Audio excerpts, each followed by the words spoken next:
Right, good morning, members and members of the public. We'll start the meeting now. First of all, can I welcome back Ken Richardson and Ian Huddleston, who was leaping around like a spring lamb yesterday with his crutch.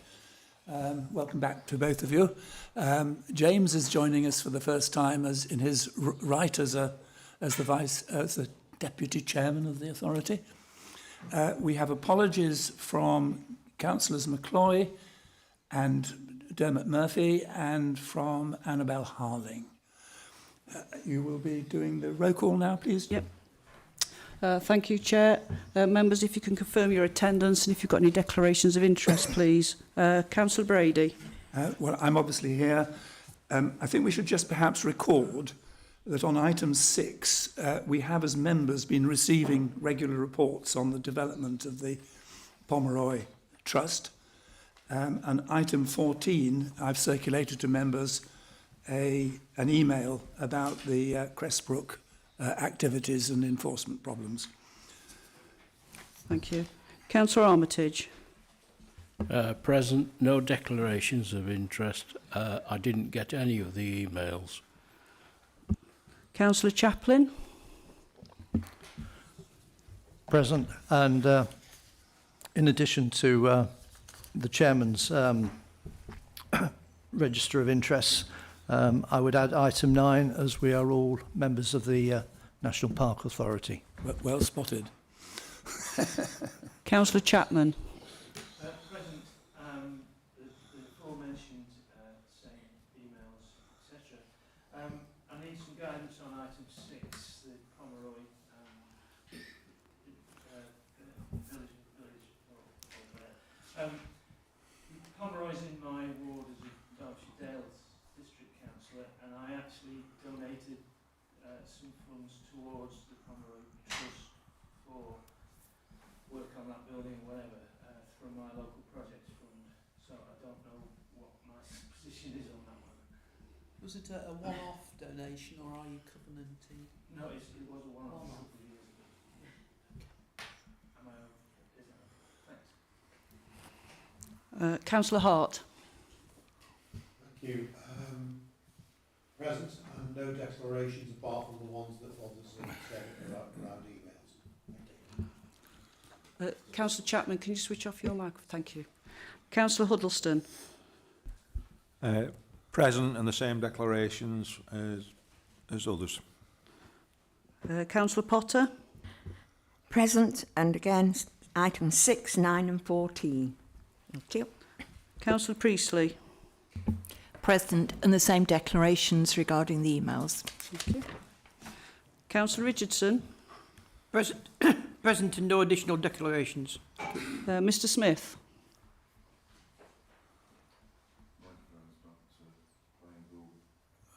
Anyway, present and the same for items 6, 9, 14. And Councillor Warnby. Present and same declarations. Thank you, Chair. Right, thank you very much. Next item, the minutes of the meeting held on the 9th of December. I'll move those as a true and correct record. You're seconding it. Has anybody any comments on the accuracy of the minutes? In that case, all those in favour of adopting the minutes? Anyone against? Those are carried unanimously. I have no urgent business. Public participation will occur as we go through the agenda. So the next item on the agenda is a GDO notification for Middle Hay, Crestbrook Dale. Brian, you starting this?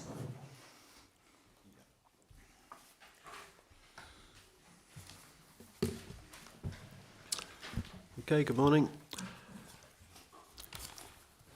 So there's an update from the agent on this case, so I'll just read through the letter for that. If I can, I just find that.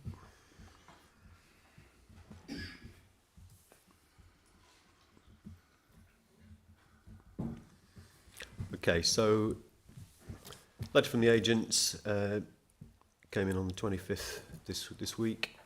saying that following the publication of the committee report for the National Park Authority Planning Committee, We provide this letter on behalf of Natural England, who's the applicant. The letter provides clarity on a few matters within the report.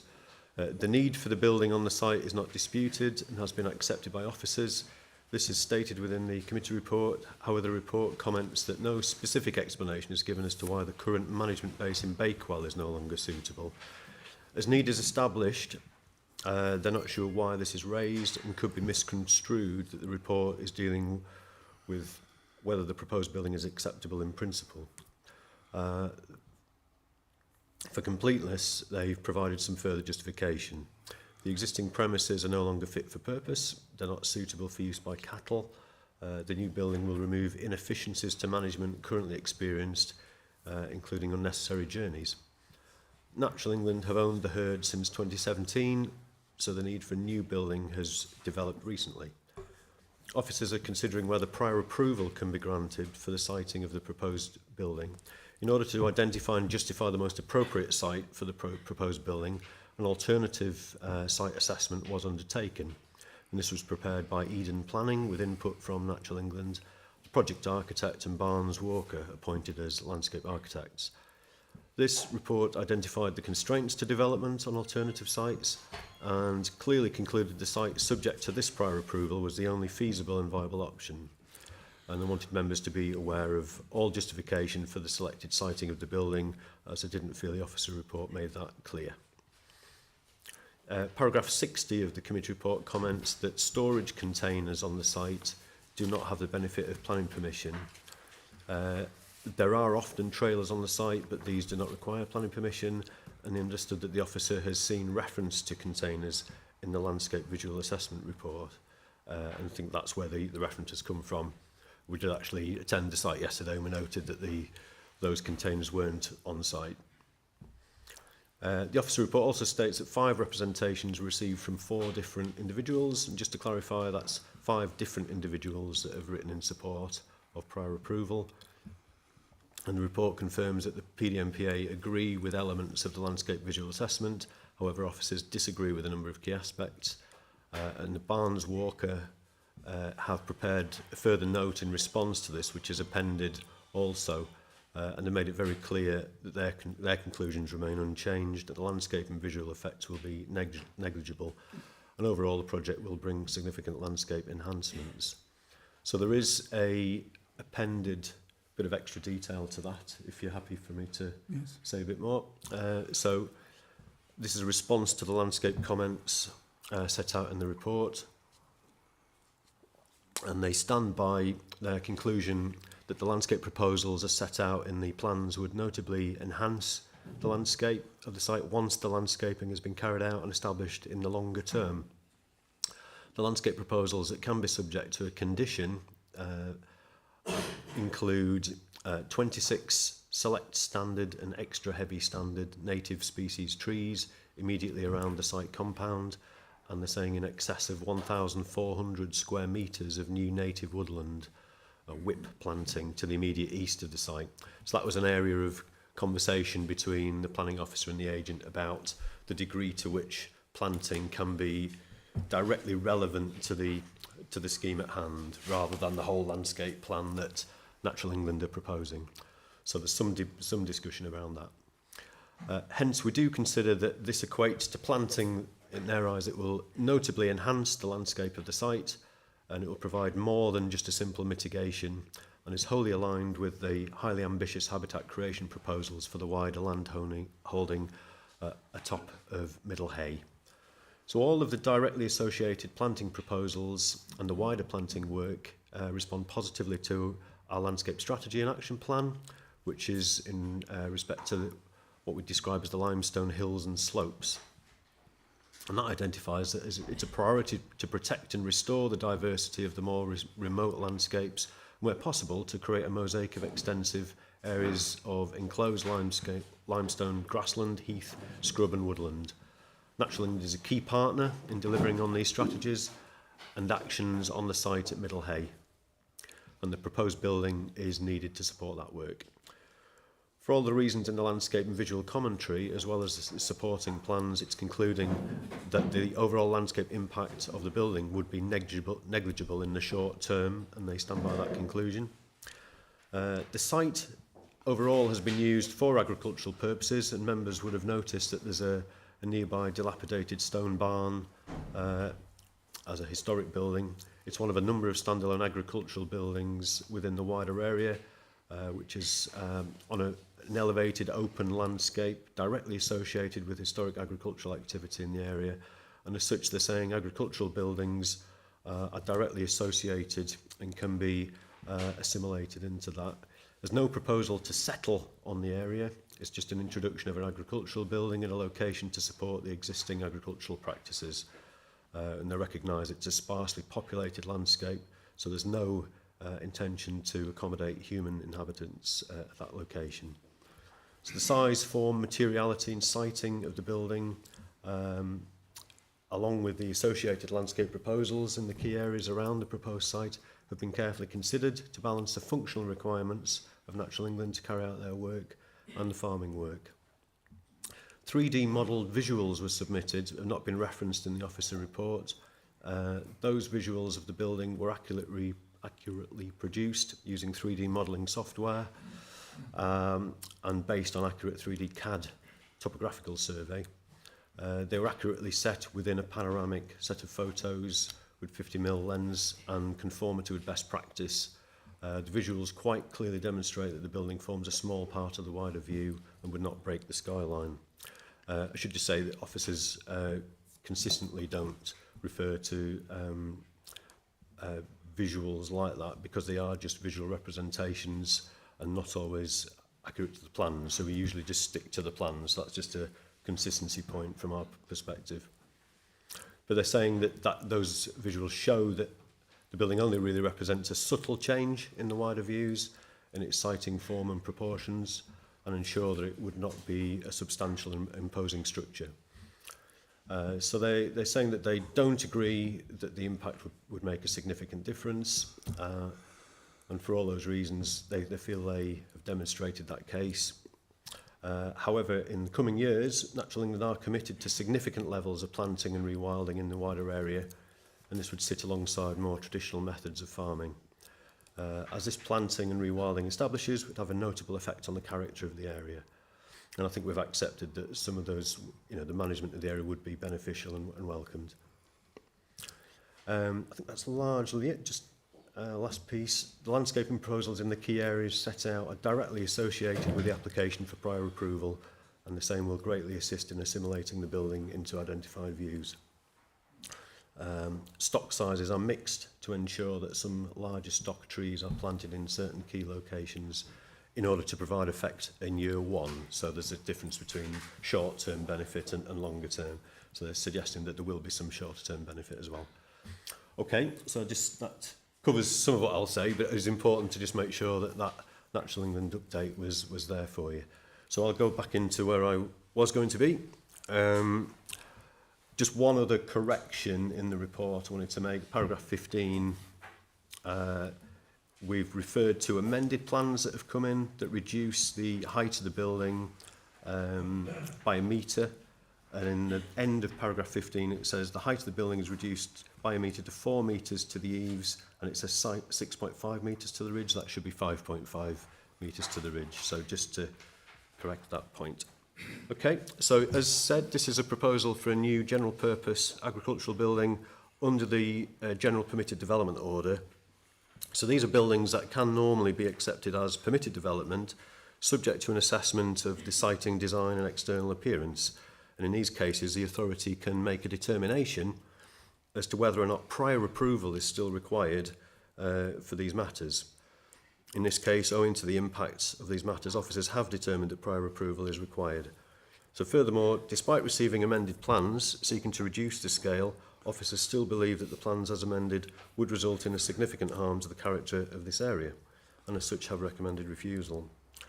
Key issues are the landscape impacts of the design, as said, and the external appearance of the building.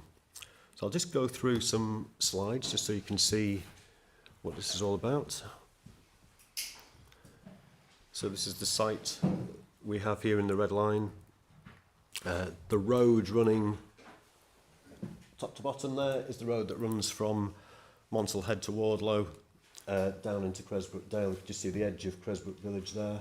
And so it's about halfway down, and there's another track that leads up onto the top of the ridge, up to the agricultural structures that are already there. This includes some cattle pens, and there's bales, things at the top.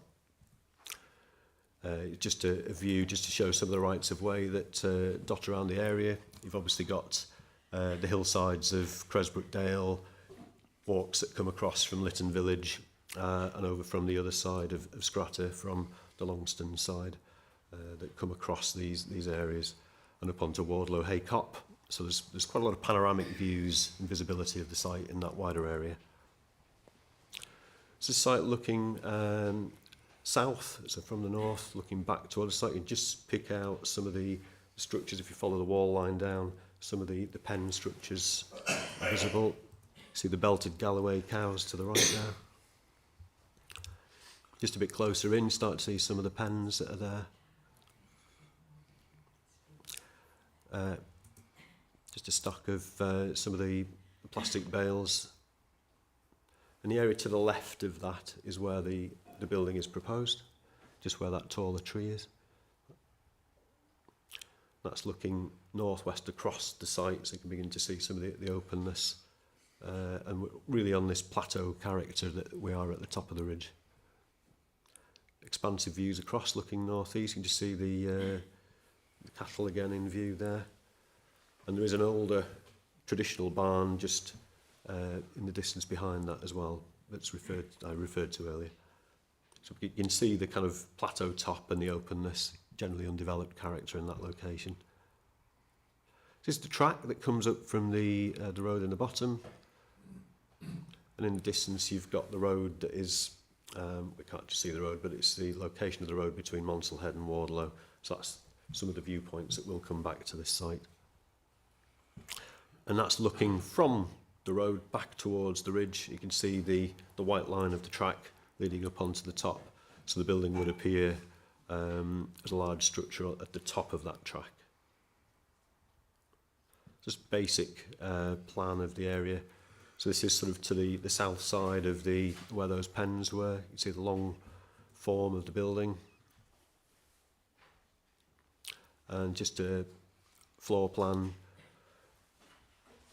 Open footprint in one part, open fronted bays to the right with doors, and this gives the facility for the uses we've described for storage of fodder, some of the management of the cattle, storage of equipment, I think, as well. Simple roof plan, roof lights. You can see this where the entrances are, roller shutter doors and open fronted bays, and an open fronted section at the right with the stock gates. Grey metal profile roofing sheets for the roof. This is an elevation facing to the east side, so from that from the main roadway, and there's an actual stone base to that elevation. It's the south elevation.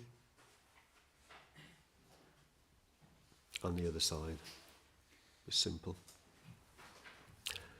So this is a simple representation of the immediate landscape layout, some of the trees that could start to be dotted around there.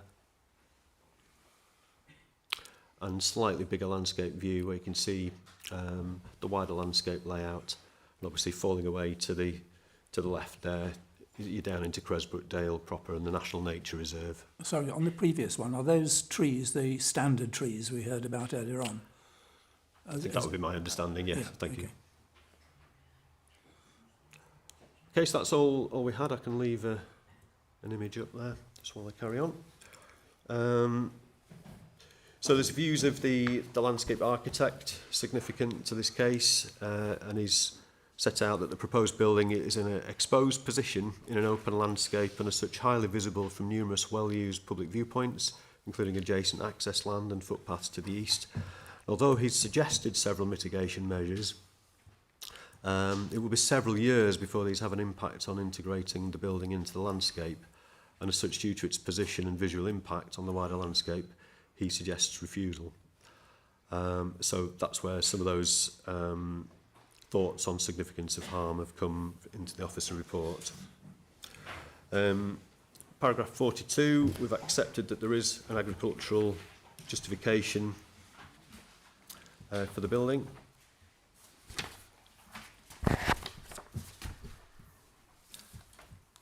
And that's to obviously provide for effective management of the very important biodiversity on the National Nature Reserve, and these principles are clearly supported and welcomed.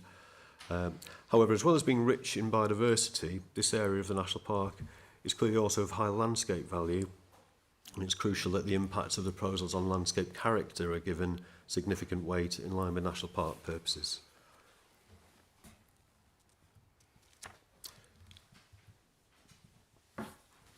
So the landscape and visual commentary submitted with the application was competent, and we agreed with a lot of the descriptive elements of that assessment. However, officers did disagree with the observations on impact. For example, it suggested that recreation users would only experience a subtle change in their experience of the landscape and that the impacts are negligible. In fact, officers believe the impact to be significant in what is an otherwise open and undeveloped landscape. And while we accept that the management needs of the biodiversity of the area are extremely important, we also place significant weight on matters of scenic beauty and high visual landscape value. It should be noted that in the early discussions with Natural England, potential alternatives were identified that could support the management work required whilst having a much reduced landscape impact.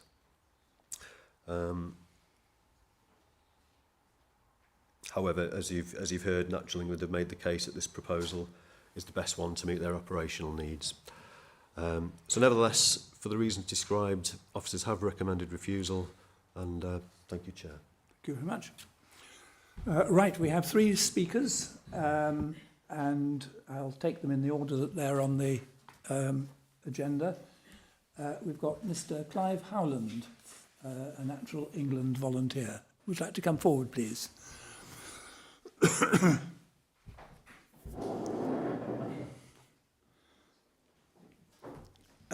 Can I explain, whilst you're getting yourself sorted, that we allow 3 minutes per speaker.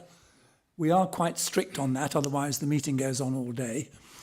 We're looking forward to hearing what you've got to say, but we'd be very grateful if you'd keep within the 3 minutes. You press the bar in front of you, and with any luck it'll work. Yes, that's okay. Thank you. We'd like to start when you're ready. Can you hear me okay? Whenever you're ready. Okay. My wife and I have lived in Lytton for 27 years, which is 1.5 miles northwest of the site in question. We have volunteered on that reserve for 15 years. Our key role is a Sunday livestock check on foot that specifically looks at the welfare of the livestock and the integrity of the perimeter. There are no tools on site, which means that if there is a problem, we have to improvise, make a return visit, or report it to be dealt with during the week by Natural England staff. Having on-site access to tools, feed and supplements would make our visits to the reserve more effective and more efficient. Our duties are throughout the year, and we have, on numerous occasions, encountered severe weather conditions on the reserve. Having a secure building right next to the cattle handling enclosure would maximise the benefit to us and to the livestock. To locate it elsewhere introduces problems. Walking up the access track can be challenging. Unlike the impression shown on the slide, it is, at best, steep and loose underfoot. Add in snow, ice, sub-zero temperatures, frequently strong winds and driving rain. Carrying tools or feed in such conditions may be hazardous. We walk, run and cycle in the area, as well as driving, and consider ourselves well placed to assess visual impact of the proposed building. We believe that the size, appearance and location of the proposed building is innocuous and in keeping with the surrounding area. Were the proposal supported, many benefits would arise for us, all of the other cattle checking volunteers, the Natural England staff, and, not least, the livestock. In summary, the proposed location is fundamental to those benefits, whereas an alternative location would, in our view, be suboptimal. We therefore ask you to support this proposal. Thank you. Thank you very much.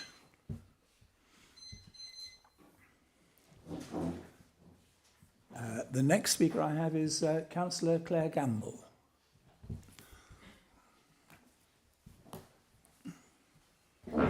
Thank you. I hope I'll also be in 3 minutes. Right. Hello. Are you starting time? Right. My name, as he said, my name is Claire Gamble. I represent Lytton and Longston Ward at Derbyshire Dales District Council. I'm here to support Natural England to further their ambitions for improving biodiversity on the Dale and make the area even more beautiful for visitors and locals alike. Cressbrook Dale is a beautiful limestone gorge popular with walkers and in large part for its rare flowers and plants. This beauty and biodiversity is not accidental. It requires hard work and management by staff and volunteers. The officer states the barn would appear as a large, isolated and incongruous addition to a largely unsettled landscape. I disagree. The barn will be built at the site of an old quarry using the old quarry access. It will visually replace an assortment of agricultural equipment and materials and will relate well to the existing cattle crush and corral and the newly developed meadows. The planting scheme will further blend it into the landscape. In terms of views, in fact, the most common viewpoint from Wardlow Hay Cop, which is mentioned in the landscape, is a large 8-barn agricultural holding, which was approved by this authority. The officer accepts the agricultural need for the barn. Conservation grazing cattle do valuable work in making Cressbrook Dale what it is today. Keeping them comes with welfare concerns. These cattle live out their natural lives. Senior cows require more veterinary attention and younger cows require calving facilities. The absence of these has been keenly felt. The officer's suggestion that this happens in Bakewell is simply impractical. Some of these cows have never left the Dale or been separated from the herd. To send them to a Bakewell industrial estate will be very stressful for them. The building also gives Natural England the only chance to put cows away from the public in needed. The cows are checked 4 times a week by volunteers. 2 of these visits are at weekends. To expect volunteers to trek to Bakewell is unreasonable. The building will provide shelter for equipment and machinery, extending their lifespan and secure them from theft. Only a few months ago, Natural England had 2 trailers stolen from the site. In terms of who will see this barn, there will be fleeting views for drivers on the B6465 and walkers in fairly close proximity to the barn. Core strategy states the White Peak is the most populated park of the Peak Park, and agricultural holdings typify the landscape. I do not understand how an agricultural building will be incongruous to users as they typify the landscape. The core strategy includes climate change mitigation and transport policy designed to reduce vehicle movements. Natural England driving tractors and agricultural equipment to and from Bakewell will be in contradiction with these policies. In summation, I am asking you to overturn the officer recommendation of refusal.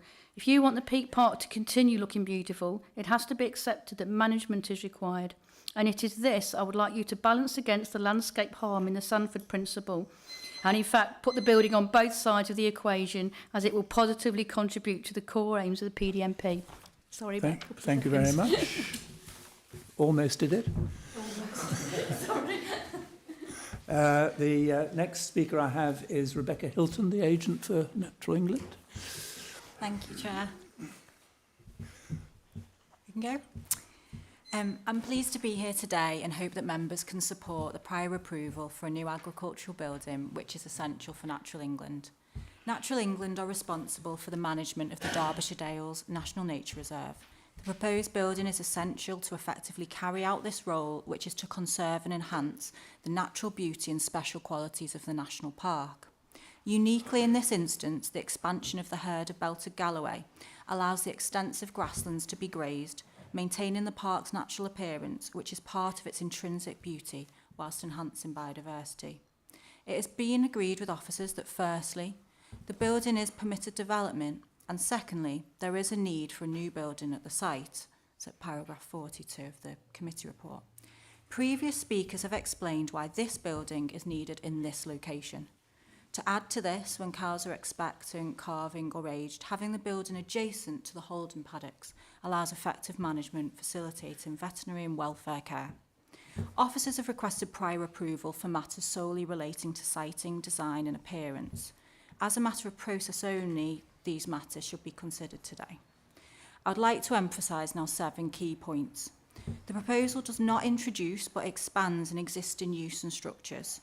The building will be traditional in form, entirely suited to this context. It is the smallest possible to be fit for purpose with no additional areas of hard standing. It sits at the end of an existing established track, so no new access is needed. We have evidence there are no alternative locations. Comprehensive planting is proposed with no fewer than 26 mature native trees and 1,400 square metres of new woodland. The landscape plan can be dealt with by condition. Critically, due to the sensitive design and planting proposed, the landscape visual assessment identifies that in the longer term, there would actually be beneficial landscape and visual effects. To finish, the proposal fulfills the purposes of the national parks to conserve and enhance the natural beauty and special qualities of the land, which your own policies support. The cattle that require the building have a critical role in preserving the special quality of grassland. The need for the building is undisputed. There are no alternative sites. Your landscape officer agrees that mitigation will be effective beyond the short term. Just coming back on what the officer stated, there was initial concern. The landscape officer suggested mitigation, which Natural England have agreed to. And I think at paragraph 24 at the end there, it does comment that the landscape officer agrees that mitigation would be effective beyond the short term. Our landscape visual assessment is clear. Short-term effects will be negligible, with beneficial landscape effects in the long term. We respectfully ask that members grant prior approval, allowing Natural England to continue their essential role, both of local and national importance. Thank you very much for your time. Thank you, and thank you for your presentation finishing nice on time. I think it might be helpful if you sat there, because there may be 1 or 2 questions which come up, of course, which we may have to deal with at some point down the line. I don't have any speakers yet, so I'm going to ask a couple of things myself. Can we deal with this question of alternative sites? You assert that there are no alternative sites. Brian, you have other views on that, and we saw some suggested possibilities on site yesterday, because the first question here is not about the need for the building, and we understand and I think fully respect the need for the building, or a building, but it is actually more about location and impact on the landscape, which is what we're concerned with. So either it needs a different building on this site, or it needs another site for this building, in very crude terms.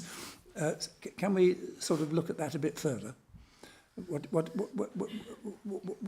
are your thoughts on that? Yeah, well, the report refers at paragraph 71 to the fact that at an earlier stage with a 2020 application, representatives were met on site, and we did a look at alternatives, accepting that we wanted to be able to support the work, but whilst having a much reduced landscape impact. And I'm reading the report that alternatives were identified, but we've been advised, as you've just heard again today, that the site put forward is the best operationally, I think, in terms of the viability of the area. So what we saw, and what I know from talking to colleagues, if we take this slide further down slope, and it was, I think, mentioned by one of the speakers, the site does relate to a series of older quarry workings. If you look in the distance, you can just see the rougher ground, which is actually part of the lead rake system that runs through that area. And down this slope, you've got 1 or 2 areas that clearly are former worked areas. And those are the kind of areas that we had a look at yesterday, and just felt that there was scope, possibly with a bit more work to do, to cut in, but actually it may even be a smaller building. But I think the opportunities were there, downslope, to actually mitigate and create something pretty much next to the site, with the ability to sink something in closely, but whilst avoiding that ridge top location. So that's the kind of view I've had back, that within immediate locality there are options.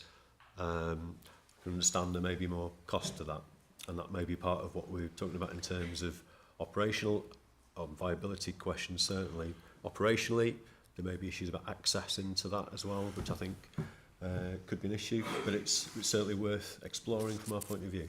You've got a good track leading up. It's clearly difficult, I can see, in terms of more the kind of walk, but we were able to walk up there yesterday.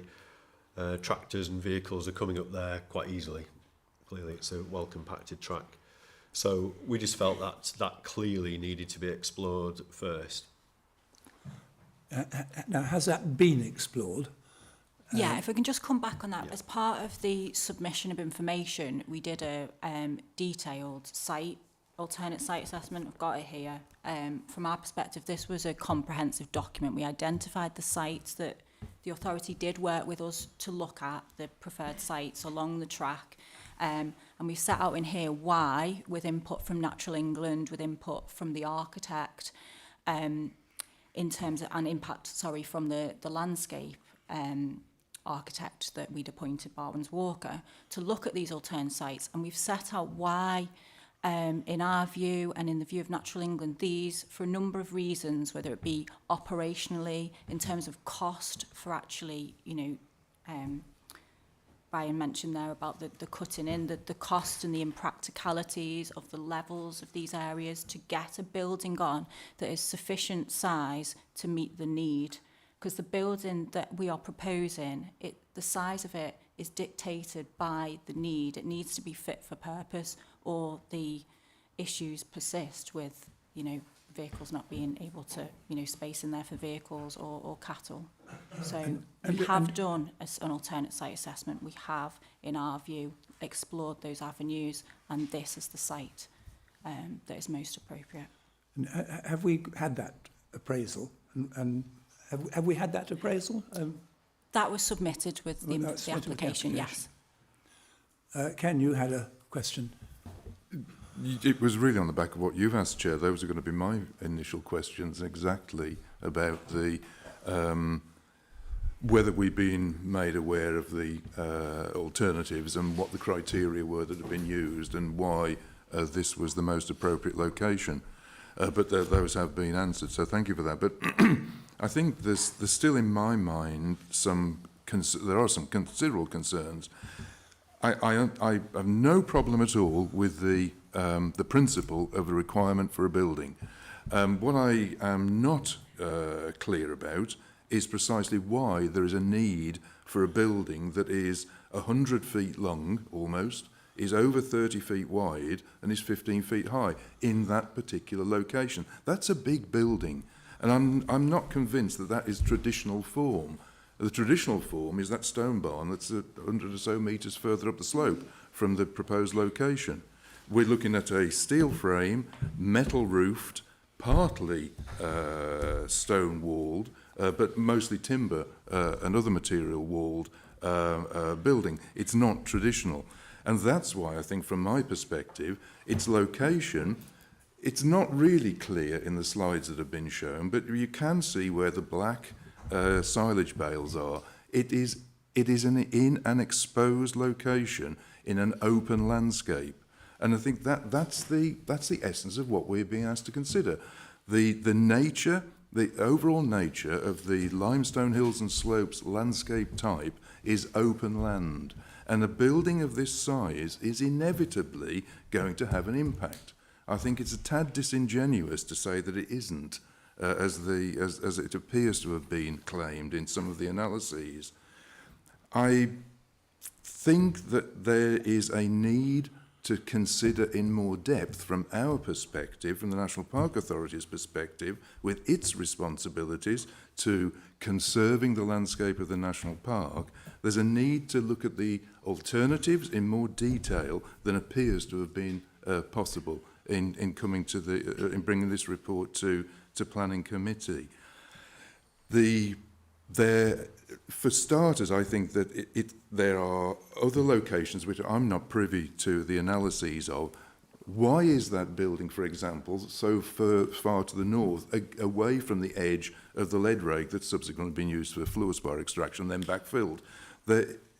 If it's because the crush pens, the handling pens, are where they are, then it seems to me that if we're going to look responsibly at the way in which we manage the landscape, then we should be moving the crush pens, the handling pens, to a more appropriate location so that we can have a better location for the field barn.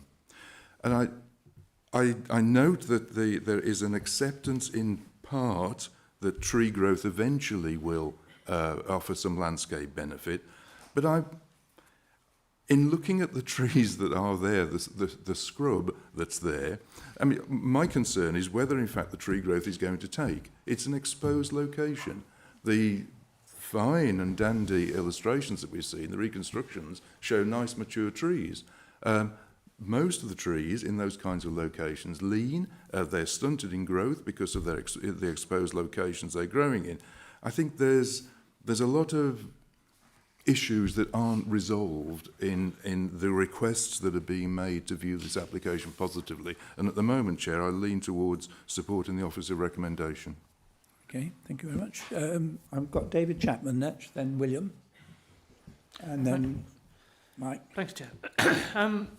With all the sort of claims for improvement biodiversity, climate change mitigation, I'm quite surprised that there's been no mention of provision for something like a solar array on or roof panels that will provide energy for anything that's needed, lighting, equipment, that kind of thing on the site, and whether that would be able to be considered as we've talked frequently in this planning committee about the agricultural buildings in the national park and the roof area that is an ideal situation to position solar panels, PV panels, or anything like that. So I'd just like to sort of ask if that is a potential consideration for this building. I agree with Ken. It is quite a big building, and quite why it needs to be that size, I'm not sure, because it, probably for Belted Galloway, they will be housed. They will not be housed inside in any conditions. Mainly, probably for carving or something like that, you'd need to bring the odd animal in. But I'm sure that breed of cattle in that situation won't require 12-month housing. So I think it's a little bit on the large side. And finally, if it is given approval, I'd like to condition impose that it should never be used for shamanic chanting. Thank you. Thank you. Thank you, David. Rich, William. Thank you, Chair. We all recognise the need for this building. And as far as I'm concerned, you need it for animal welfare. Yes, a Belted Galloway or any Galloway will live on the hill quite normally for long enough. The problem is when they've got a problem. And okay, there are cattle handling crushers and all the rest of it, and they have to be maintained and they have to be of a certain strength, because I know from experience, cattle that have been on the hill all this time, they don't see a human being and they're not handled, and as a result, they're half wild. I know. I've been on the receiving end of one of those a long time ago, and I can tell you, if you kick from one of those, you'll know about it. The people who do the job, the volunteers, need to be protected, and they need somewhere to keep the stuff, because otherwise it will get stolen. We've mentioned the height of the building. It's going to store fodder. Right, Ken's mentioned about the other barns that are there, and they're, in keeping with the area. Yeah, they are in keeping with the area, but they're no use to put a tractor in, or to put a telehandle in, or to stack forage in. You can get a hell of a lot more forage stacked in a building that's tall.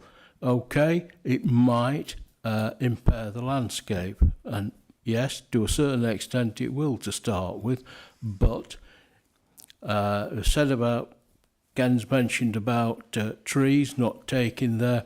I think if you go and see some of the Forestry Commission plantations, there are varieties that will stand at the extremes of temperature, and also areas which have got thin soils, acidic soils, which are not conducive to good plants being grown. But the Forestry Commission have planted stuff all over at all various altitudes, and I'm sure that with the right variety of tree, they will survive, and it'll provide cover for this. And I can see all the problems. It's in an exposed position, but done correctly with the right variety of trees and what have you, I see that it could blend in. But, it's up to the members to see if they think it could.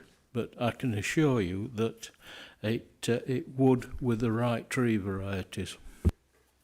I've got Mike Chaplin next. Thank you, Chair. I can't say that I share David Chapman's or William's expertise, not having a farming background.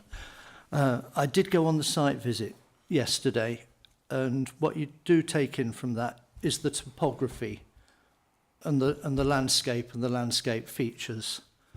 And I've no problem with this application in principle, and I can totally understand the need for it. But it does seem to me to be in a very exposed location. And when you've got the worked out lead rakes so nearby in the dip, which could be utilised for building this kind of shed building,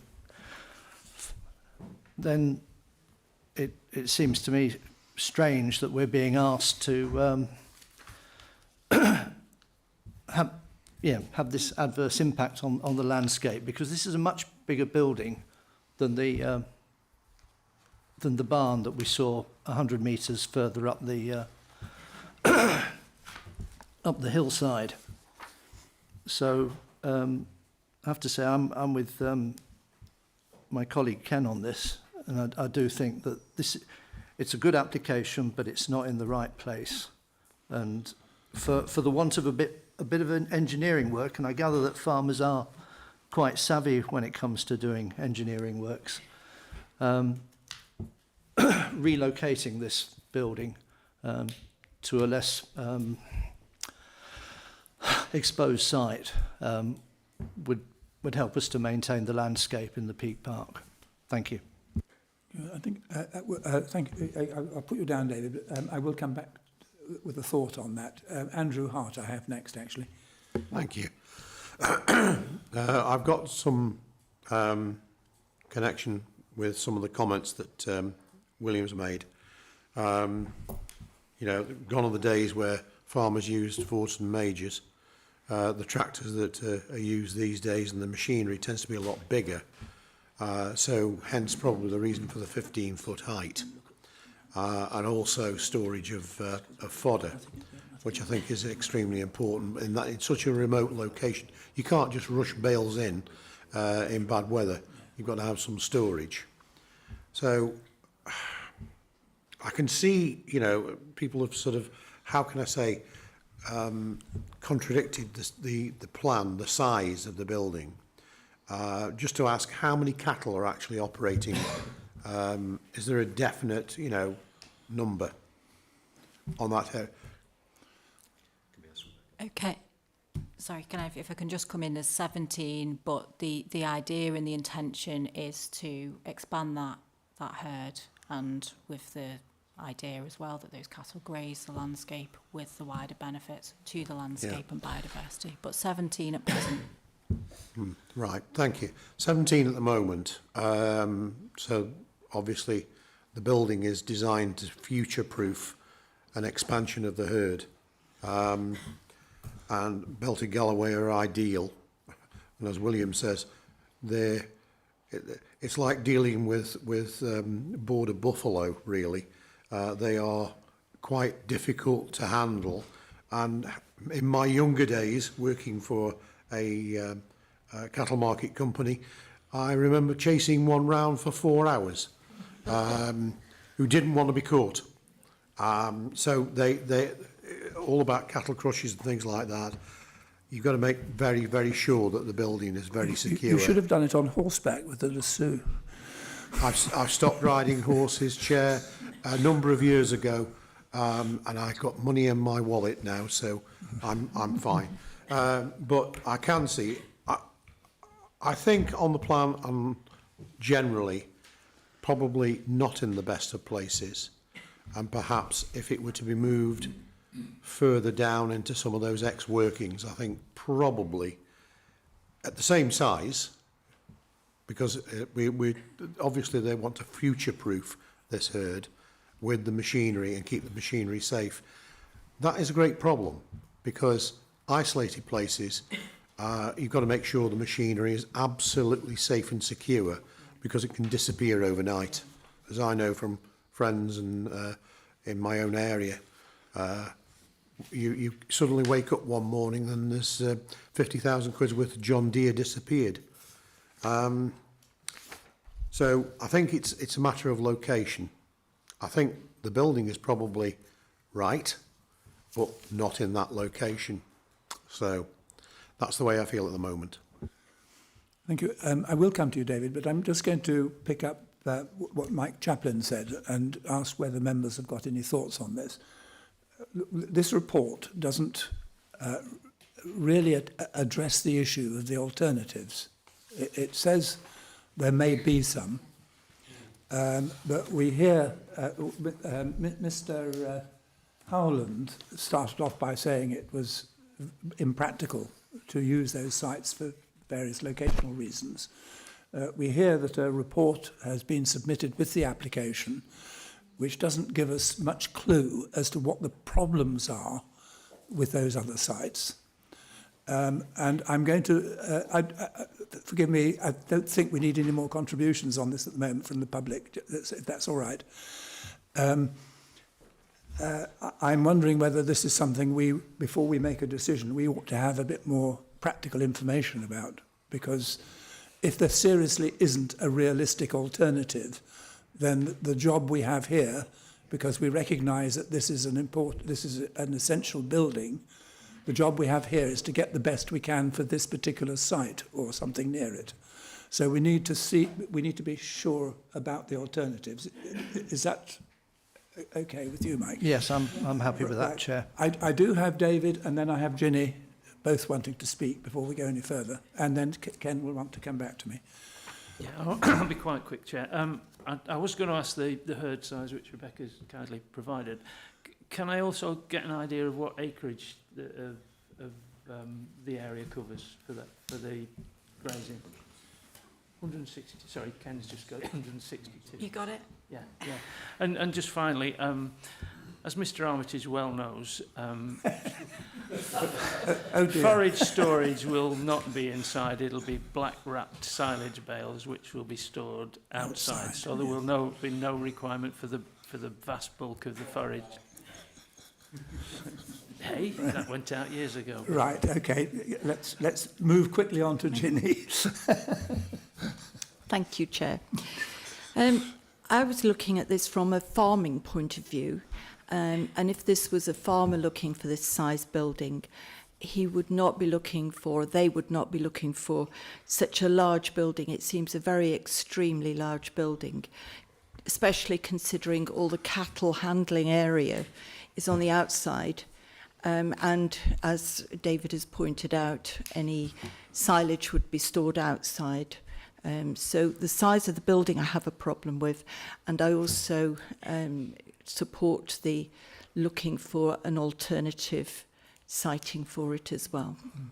Well, it's not so much looking for it. I mean, that might be the result of what we did, but it is to be sure about what the alternatives are and whether they're practicable. And I had somebody... Oh, I'm going to put you in last, Ken. Finish off the others. Kath. Thank you, Chair. We used to have a cow that thought it was a show jumper as well, so I quite concur with William. I was a bit surprised that we couldn't see on any of these pictures Sir Martin Doughty's famous speech about trying to get rid of the high Bredons, the big tower. And I can remember he was very annoyed about it, but this was visible from here. So there are other things in the environment that are detracting from it. And sometimes we do have to allow something detracting to allow for the greater good.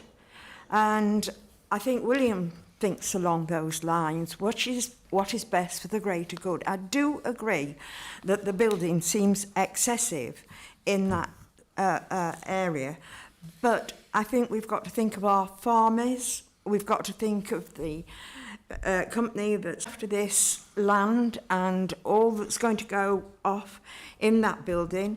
I do agree that the barn, one of 2,650 in the National Park, is possibly not suitable for reuse, but it is a part of this application in, the area. I've got feelings on both sides. I do think it is large, but if that is the size as it necessitates, then we might have to accept for the greater good that is where it goes. But I'm unsure at the moment. Ken, and then I'm going to wind this up. Thank you, Chair. You again got ahead of me in raising the issue of, as you did, which has completely gone out of my head, so forgive me. But what I was going to say, that was just by way of introduction.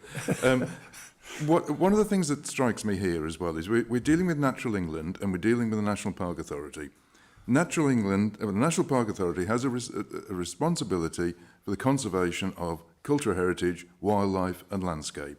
Natural England, in one of its guises, delivers national agri-environment schemes, part of which are looking at the conservation of cultural heritage, wildlife and the landscape. And we've got to we don't disagree with the principle of need. The disagreement is over particularly location and to do with the scale of the building. And it seems to me that the two organisations need to recognise their responsibilities, but also that those responsibilities mean that the solution has to be exemplary as far as it possibly can be. And I don't think that the solution that's being offered is currently exemplary. Now, to use Mr. Howland's phrase, the solution that might be achieved ultimately could be suboptimal. It could be suboptimal from both our organisations' perspectives, but it might be the most appropriate for the landscape as it is now. And I think that is what we have to bear in mind, that suboptimal might be the most appropriate. It might not be optimal, but it might be the most appropriate in these conditions. So thank you, Chair. Okay. Well, I'm going to suggest, and I'm going to move from the chair just to keep the thing going, that we defer this when we request a report back which explains to us what the issues are with regard to alternative sites. And at the same time, perhaps we could pick up some of the other issues that have been raised about the size. And actually, I find it a rather bleak building, particularly along the front with all these roller doors and everything else. And we could look perhaps at the design and just see whether we've got the message from Ken, really, as to whether we've got it right. And we could pick up, I'm sure the applicants will have picked that one up anyway, we could look at those and do what we can to negotiate the best out of it, and having regard to all those things. But when it comes back to us, if we're still against this site, then we definitely want to know what the alternatives are and why they will or will not work. Okay? Does it, okay.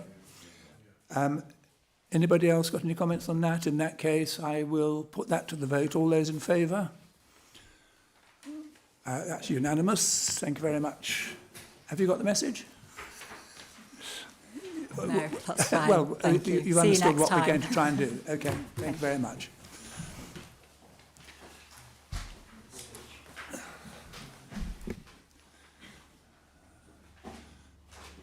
No, I don't recognise Dr. Jones. Perhaps he's standing outside. Or that's not him, is it? Unless he's got...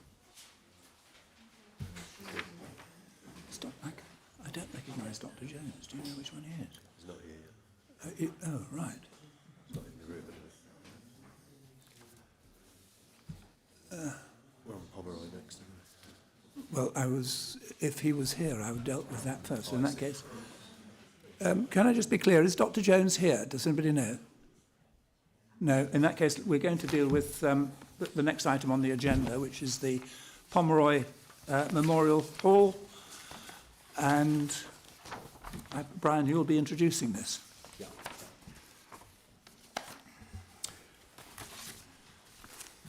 Okay, so thank you. So next item is described as the... But sorry, before you start, Dr. Jones has arrived, and we are half an hour late for his appointment, so shall we deal with that first? You can if you want to. No, we are. No, we are.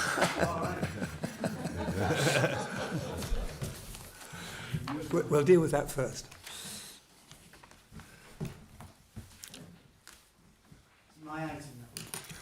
Right, the first item is the double garage at Danesmill, or new garage rather, at Danesmill, Upper Hume.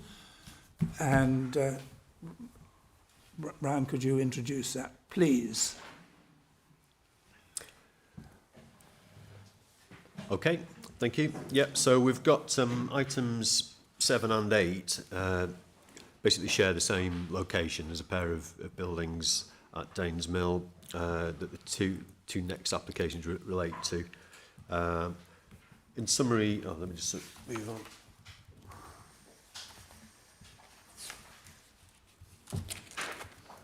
So this first application, item 7, is for a new garage building to the west of the former corn mill building and north of the former drying store, which is referred to as the Kyle building. The garage building, by virtue of its form, character and scale, we think would cause harm to the significance of the historic mill and the drying store as a pair of buildings, which are considered to be non-designated heritage assets. And the harm to the assets, we're saying, would not be outweighed by the public benefits. The application site is located in open countryside to the southern or lower end of the narrow, steep-sided valley on Back Brook, which is a tributary of the River Churnet. It's approximately 300 metres to the north of Upper Hume village, which isn't in itself a named settlement in our spatial policies. It's classed as a hamlet more in the open countryside. The site comprises the 17th century former corn mill and the detached corn drying store called the Kyle building, just to the west of that. There's also a mill pond, a dam and a weir to the north, all set within 4.4 acres. Danes Mill itself is a 2-storey structure constructed in natural gritstone with a pitch roof and an adjoining water wheel house. And the Kyle building, which we'll see in the photos, is a 3-storey pitch roof building built into the bank side and constructed in the same local materials. The historic buildings on the site are not listed, but they are considered to be of non-designated significance as heritage structures. In themselves, the site doesn't lie within the designated conservation area for Upper Hume, but they are described in our Upper Hume Conservation Area appraisal.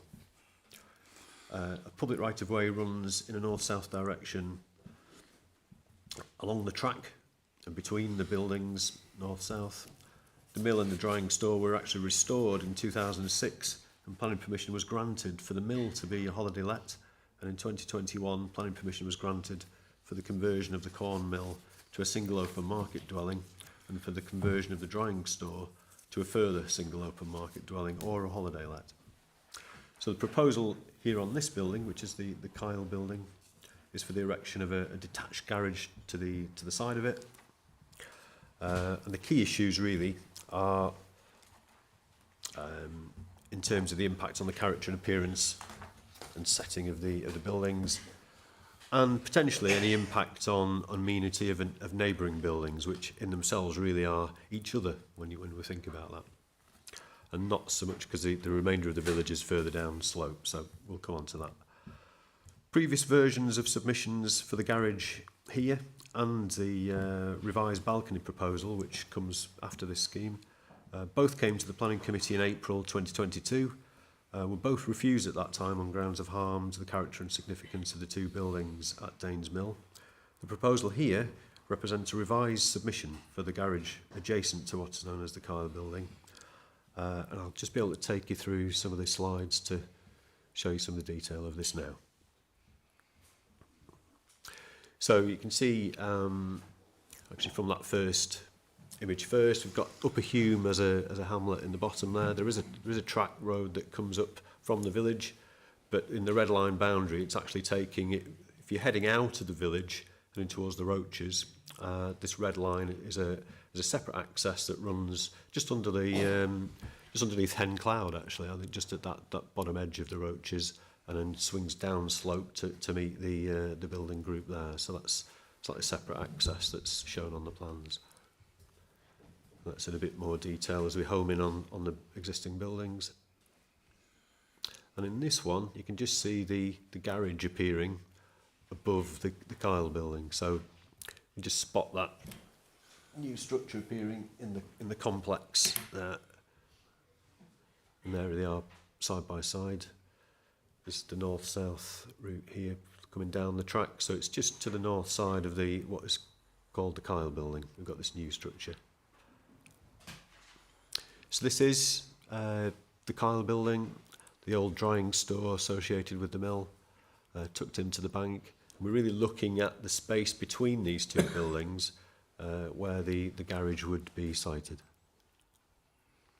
And this is it from the other side. You can see how it would be tucked into this banked area just to the side of the building. You can see it's three-storey form at that point. This is from the rear of that building looking back towards the track. You can see how it would need to be cut into there to some degree. So a fairly simple form. At the bottom end you can just see garage door openings and a separate pedestrian door. It's been added. Simple roof form with a pitch roof. And just interestingly, this has been changed in orientation by 90 degrees from the first application. So the gables now appear to the front as this. You could just see the outline of what was there before. So the pitch worked in the other direction and was higher. So we just go back. You can see that in profile from the other side. So looking down the slope, we would have had a pitch roof, and now we're looking at the slope with the gable end becoming the entrance to the building. So it creates quite an unusual long gable width, which isn't part of the normal building tradition. You normally be expecting that to be a thinner, the gable end to be thinner. And with both garage doors and the pedestrian entrance, it does sort of accentuate some of that wider design and character that ends up with there, as well as the single lintel that comes across both the door frames does accentuate some of that width. So all that's really changed since last time is a change of the orientation of the pitch. It's come down slightly. You can see the previous height, so there's slightly lower in landscape terms, and with this different entrance arrangement to the front, which we're saying does add more of a probably a suburban kind of domestic type appearance alongside the traditional buildings. So you can see that together there, how that would work. I'll just leave it on that image a second. So following the previous refusal by the Planning Committee, advice was provided from the officers that a smaller structure with a simpler flat or monopitch roof to reduce the impacts on the neighbouring buildings would be preferred. But that advice hasn't been heeded completely here. You can see some reduction in height, but it's still gone for a pitch roof with that frontage that you can see. Officers feel the proposal here still fails to respect the character and appearance of the existing buildings. And furthermore, advice from Highways Authority is that garaging isn't required at the site to meet parking standards per se, so there's no public benefit there that would outweigh the harm identified. So as such, on balance, officers feel that the scheme remains contrary to policies and is recommended for refusal. Thank you, Chair. Thank you very much. Right, Dr. Jones, welcome back. You wish to address us, I think, and you have 3 minutes to address us on the subject of the garage. You'll have another chance for the other proposal afterwards. Can you hear me okay, buddy? Yes, thank you. You must turn the machine.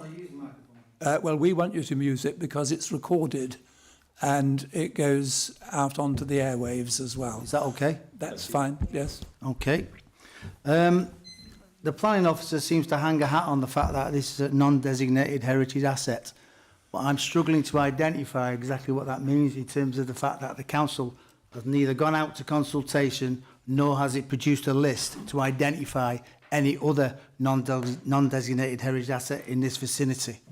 So, question is, where's the list? And as Historic England state that a list should be drawn up, it should go out to consultation, and the list should be adopted to the plan.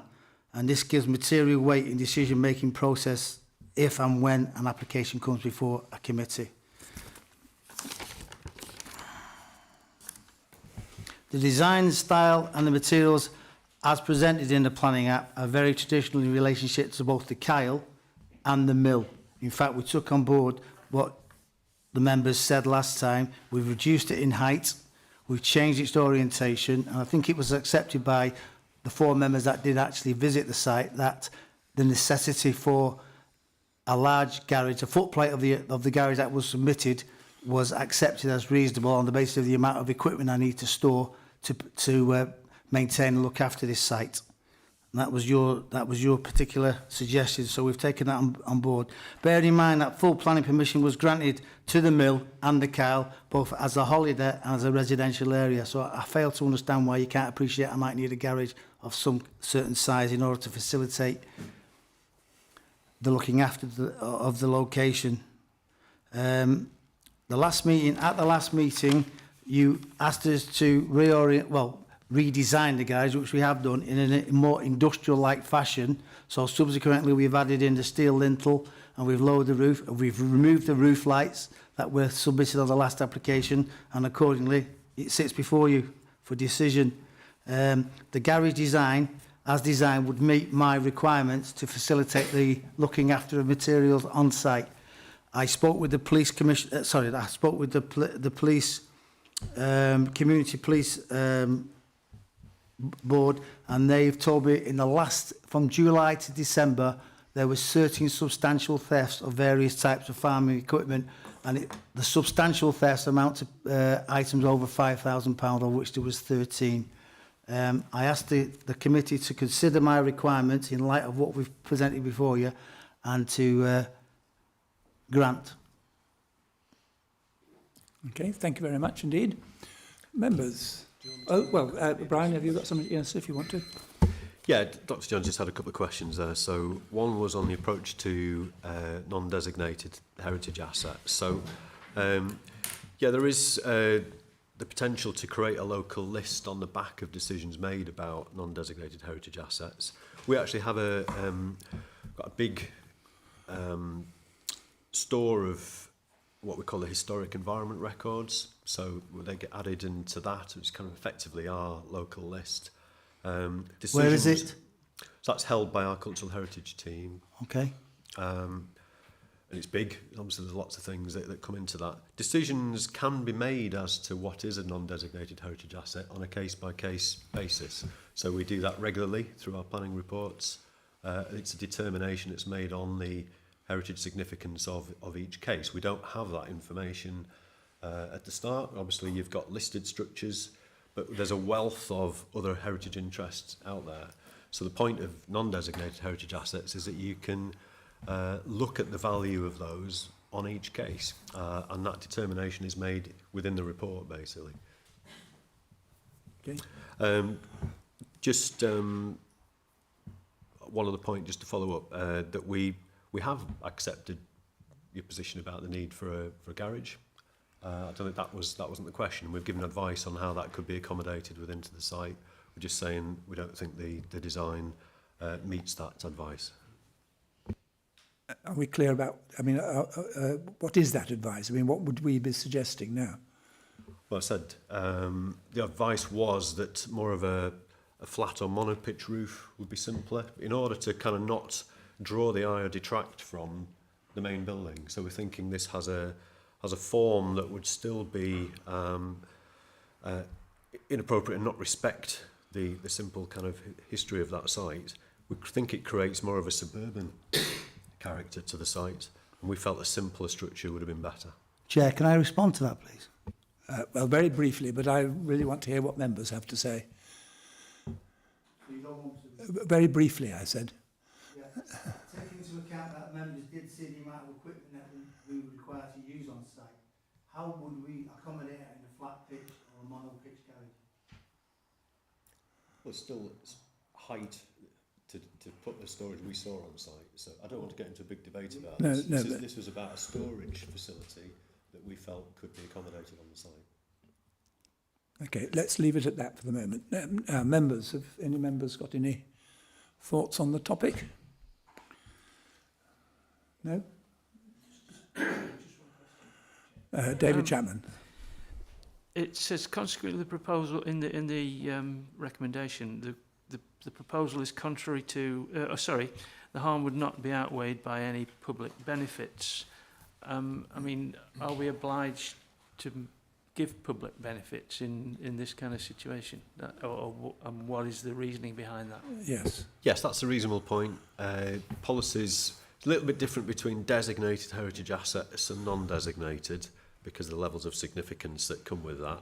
So when you've got a non-designated heritage asset, it is more reasonable to think about the balance of what that use or structure could give to the applicant and the benefits that could come with that. So we refer in the concluding elements of these kind of cases about what that balance is.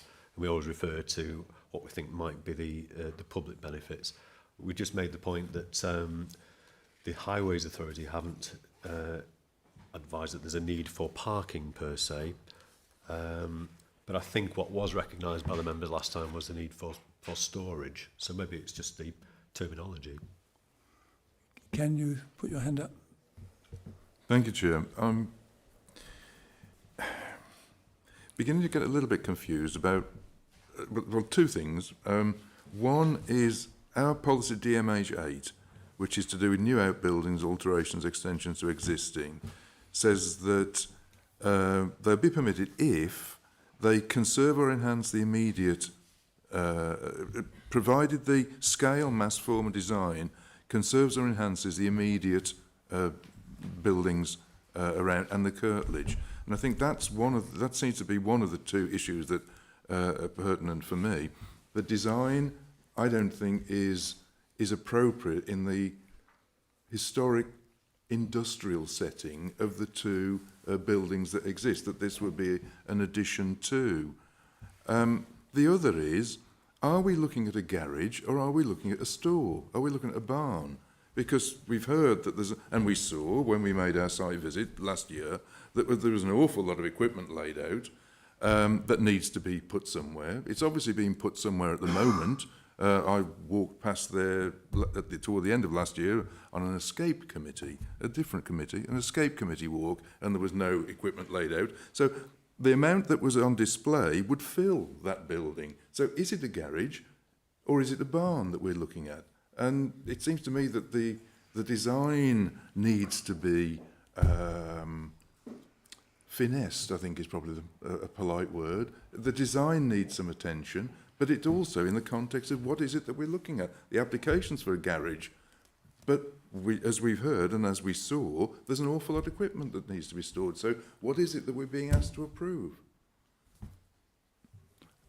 I know what it says on the title, but from what we hear, it's more to do with storage, it would seem. Dr. Jones, can you answer that question for us? Yes. Would you please keep your microphone on, please? The equipment as laid out for your attention is very specific to what I do in terms of the maintenance and the upkeep of this site, and that's the public benefit. I maintain and upkeep this non-designated heritage asset using that equipment, and the reason why we've gone for a pitch roof again is on the basis that we can use some of that for storage of equipment necessary to be kept on site. At the moment, most of it's kept in the mill because it's not occupied. So therefore, the vast majority of my equipment is kept in the mill, and I'm sure you're aware of the size of the mill. Yeah?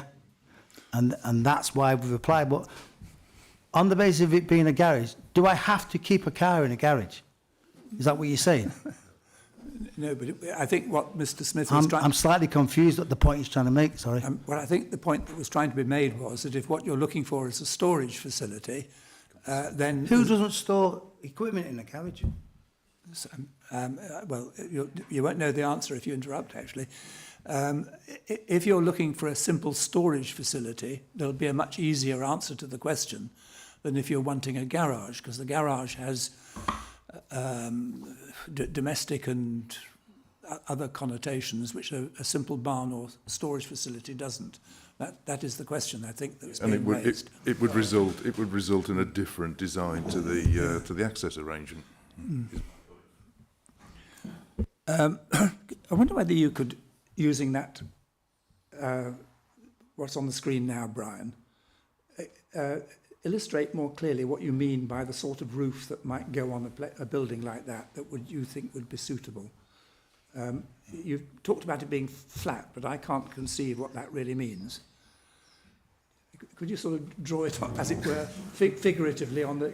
Well, I think whether you can still achieve a slope, you can use things like a parapet wall type arrangement with a structure that basically allows it to... You're basically looking more at that kind of height. But using the slope, and I think there's been a question raised about the stability of the slope as well, but the information we had on that was from another part of the site. So we think there is scope to cut in more into that slope, possibly go further down and actually use... You're basically looking at that kind of height, wouldn't you? Possibly with flat or with some slope that still allows some runoff to be achieved. Can I respond to that, Chair, please? Well, one last time you can respond, but we must get on and make a decision, I think. Okay. The original application that we presented you with nearly 2 years ago, it was designed with a flat roof and you didn't like it. We also had a design on the left-hand side of the Kyle to place it in the slope, which is more stable on that side. You didn't like that either, so that's why we went back round again. Okay. Right. You don't have that information? No? Okay. So Mike Chaplin. Yeah. I'm mindful that Dr. Jones has been bringing a number of applications to try and get this right and seems to be falling foul of planning policy. I'm just wondering would it be prudent to defer this application for further consideration rather than him having to bring a fresh application? What you just sent to me, the answer to that is yes, isn't it? Yeah, I mean, I'm aware that officers previously, there's been a lot of dialogue, and you can see in both this report and the next one how there's been a lot of dialogue before and there's been post-committee dialogue. So we've got an officer that's familiar with the site and the advice that's been given before.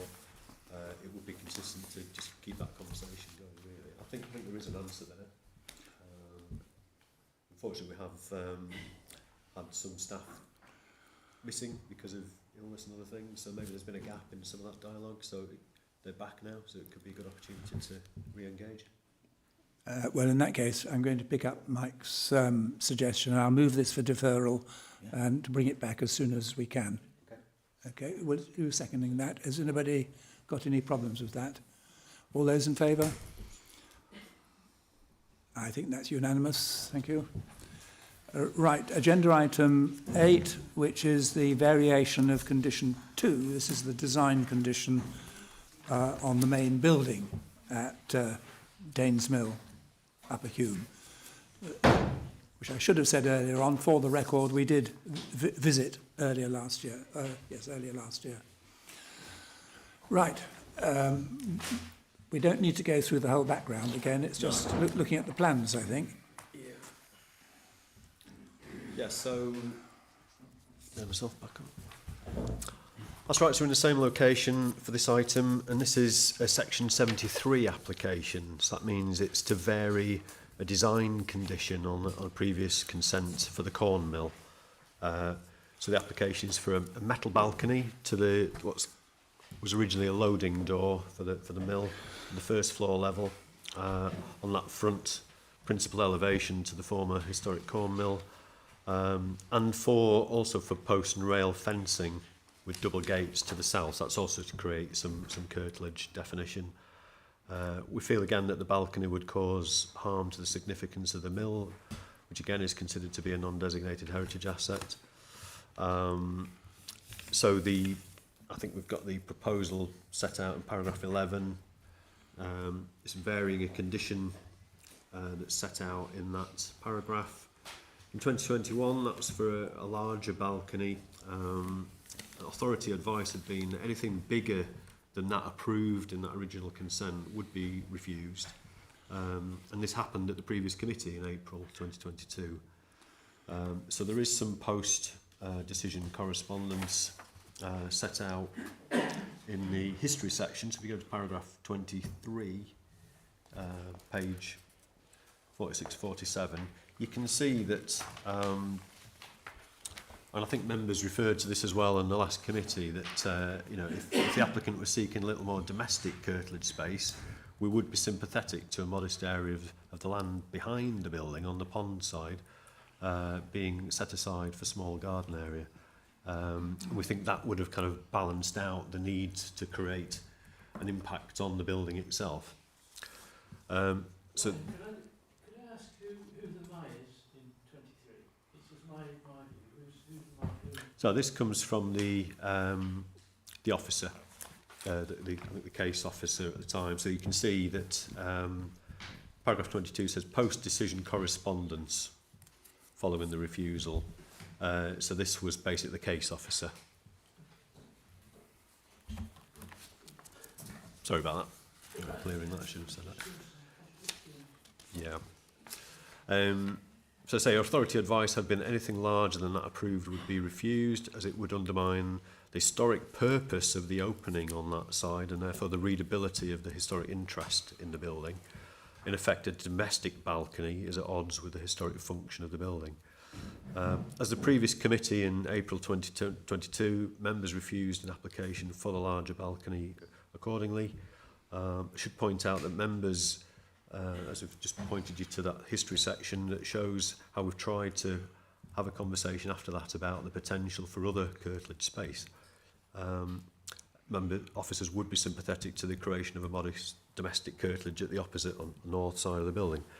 However, that hasn't come forward, and what we have is a revision to that balcony scheme, which is smaller and without the columns that appeared in the previous time, but nevertheless still creates a feature which is entirely out of keeping, we think, with the building. So I'll just go through that now. So this is the front facade of the mill. The opening is that above the cart opening on the right-hand side. So that's that loading door area. Closer in. You see the relationship again, just as the two buildings together. And the track running between there, obviously, so there's public access through that site. So it's the ground floor plan. You see rooms defined there, and up above. So that's the proposed. Sorry, that was the existing and proposed ground floor plan. So you can see how the room layouts come with that. and the existing first floor plan with the proposed, and then you can start to see the balcony emerging at this bottom side here. Go back to what that was just as the opening to that. And there you can see it appearing as a structure.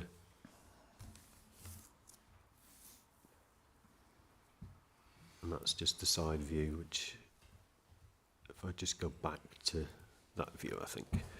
So I just remind members at I think it's paragraph 63 of the report that members and officers did query alternate door openings, such as a fixed bottom panel. Questions were raised by members last time. And you'll note that the applicant has suggested that that wouldn't be reflective of the historic function of the building. However, we believe that a solution like this would be significantly more in keeping than a domestic balcony. So those options that members and officers explored, we felt were really more in tune with what we have here. So in conclusion, officers consider the balcony, by virtue of its position, size and design, would cause harm to the historic significance of Danes Mill, and as such application is recommended for refusal. Right. Dr. Jones, it's your turn again now, please. Thank you. Again, you've got 3 minutes to address us.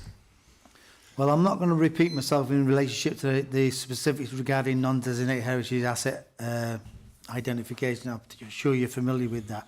But what I would like to challenge is the fact that this door originally opened outwards, and we want to maintain that as an aspect in relationship to this set of doors that have been granted and permitted, plus the fact you'll look at the picture, you'll see how domestic the lower doors are. They're made of glass and timber. So in terms of it affecting the aspects of the mill, I can't understand that. I can't accept that. And secondly, amenity. As you well know, Churnix Way runs smack through the middle of these grounds. There is no private amenity being afforded, and there was restriction on the original condition that we were not allowed to use the rear of the mill around the pond area. I presume that you want me to come back and pay you more money in order to get that amended, if it were to be the case, which I do not agree with. You've cost me £12,000 up to now. So I can't understand why that can be an option. And thirdly, there is a non-designated heritage asset. There is no damage being done to the mill as it stands now. And also, it's been granted residential status. So we will require residential use of it in terms of a private area in which to enjoy the aspect of that opening. And somebody, I don't know which clown it was, suggested that I cut the floor away inside and then turn everything around and open the doors inwards. Physically impossible. I'm a master builder. In order to do that, you would have to destroy a third of the floor in size. Plus it would be dangerous, and it would be non-regulatory in relationship to building regs. So I don't know who came up with that one. It can't be done. The doors need to open out. I'd like to open them out. And in order to open them out, they need to be secure and safe. The mill has been rebuilt since 2004 and 6. So the doors open out. If it was a modern building, it would have that facility automatically as a safety feature. I can't understand why it's not seen as reasonable. I've got grandchildren who visit. Okay, thank you. Could you turn your microphone off now, otherwise it upsets all the others. I'm going to pick up the point that Dr. Jones has just made, actually, because if you go back in your pictures to the very beginning, go back again. That's right, that's the building. So you've got first of all, this part of the building where the balcony is going to be is the bit that was rebuilt completely, isn't it? Is that right? Yes, it is. It's all been rebuilt. Yes, it's all been rebuilt. So it's a sort of pastiche building to begin with. And then you've got what is obviously something that looks fairly agricultural or mill-like in terms of the window opening. Now if we go back to the proposed design today, which is the penultimate plan on the list. No, the next one, that's the one. Dr. Jones makes the point that what is acceptable there, which is the door and the downstairs window, are themselves very domestic in appearance. So the point he's making is what's wrong with his balcony, because that's all part of being domestic. Yeah, I mean, I think the answer we would give is that what we're doing here is kind of reusing existing openings for the ground floor, making those usable. The introduction of a balcony is an alien feature, because that's the introduction of something different. I'll just say as well on the point about the curtilage space, you see in paragraph 64, our contention is that we made several attempts to agree a defined modest residential area at that first stage. That's information I have from case officers. Yeah. Well, I have a different position on that. And as such, because we didn't get a position agreed, the condition was drawn, as it stands. Our position's always been that we've been willing to agree a curtilage area. That is the position. Right. I'm going to throw this open to members now. I've got Councillor David Chapman, then Ken Smith. Yeah, Brian, can I just ask, on the top doors, the doors that will be are in question, can you go back to the other one? Yeah, no. Sorry. Where is the floor level in respect of that top door? Roughly where does it come? It's above that, isn't it? The internal floor. Yeah. The internal floor. The internal floor level is above the stepped access on the arch. Yeah. Right, so in terms of that door, is the bottom of the door level with the floor, with the internal floor? No, that door is basically folded over the opening. Right, so the internal floor is actually obviously higher than the bottom of the door. So the permission for the residential conversion includes a Juliet balcony on it, doesn't it?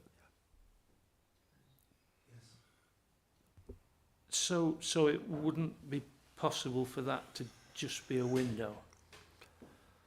Because there'd be a door. That's effectively what the Juliet balcony is, isn't it? It doesn't give you much space to come out from there. It's just Right. it's just a set out, isn't it? Yeah. Okay, thanks. Ken? Thanks, Chair. I just wanted to pick up on, I think, the points that were made when this application or variation on it came in previously about the rebuilding of the mill. And yes, it can't be denied that the mill is largely rebuilt, but it is rebuilt on the foundations and on the nub walls that existed previously. It's been rebuilt as a mill. It's been rebuilt reflecting the elevations as they were recorded on historic photographs. It is a replication of a mill. And the reasoning that was behind our refusal of a balcony back in April last year was that what was being proposed then was entirely inappropriate to a building that had been rebuilt to as a mill. And it doesn't matter whether it's operating as a mill or not. It's been rebuilt as a mill. Full stop. It is rebuilt as a mill. And what our responsibility is, having permitted that rebuild in order that it's been rebuilt as a mill, is to seek to maintain that impression of a mill. And the more domestication that gets introduced, the more it moves away from the decisions that we made back in whenever it was, 2004 or 2006. The reason why that cart door has been permitted as a glazed door is an acknowledgement of the change of use to domestic, to a dwelling, and the need for light to be introduced. You can't, it will be difficult to dispute the fact at the moment that that is anything other than a cart door, almost regardless of how the door itself is constructed. The introduction of a balcony above moves away from the function of that door as the point at which materials were introduced into the first floor of the mill, and that's why the officer recommendation, which I do support, is that this would be inappropriate development in the light of the nature of the rebuilt building. So are you moving that then?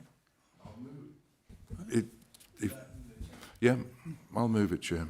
Yes, Jean. Chairman, can I say I do disagree.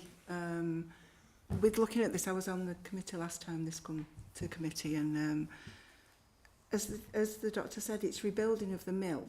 It does look different, totally different. I understand the character that you're saying, but it's glass downstairs now. It's not the door that's there. It's glass at the top that's not there anymore. So it's changed anyway. And it couldn't be used how you wanted it to be used originally. So it is a rebuild. And I can understand why he wants the balcony to come out so the doors can open out. It is totally different. That's my opinion. Thank you.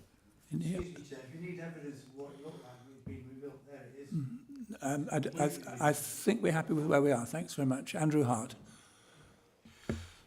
Difficulty with this because I live in a very similar building to what Dr. Jones does.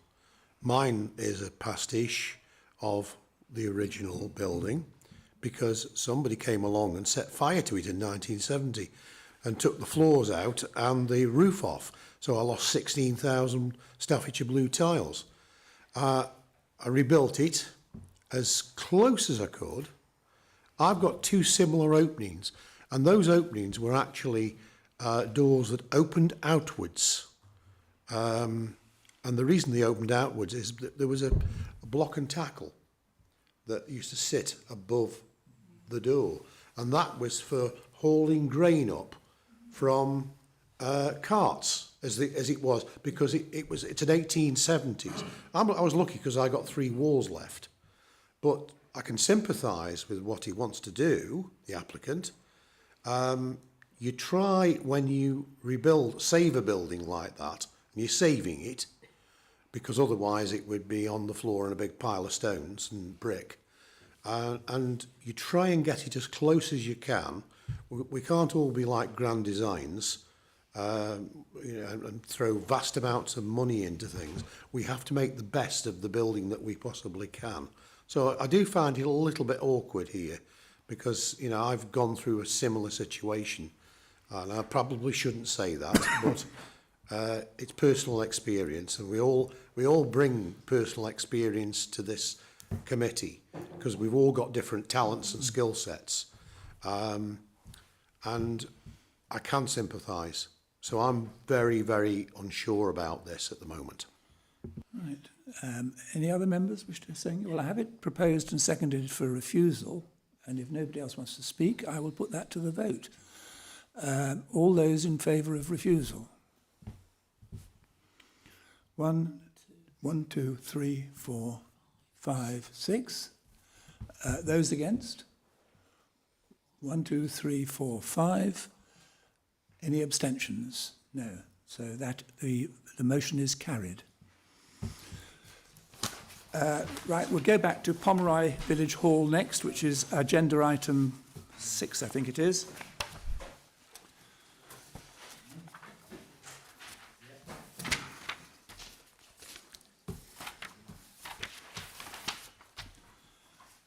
Right, can we make this one short? I think the report in front of us is fairly clear as to what it's saying, so a very brief introduction, please. And we'll move on. Thank you.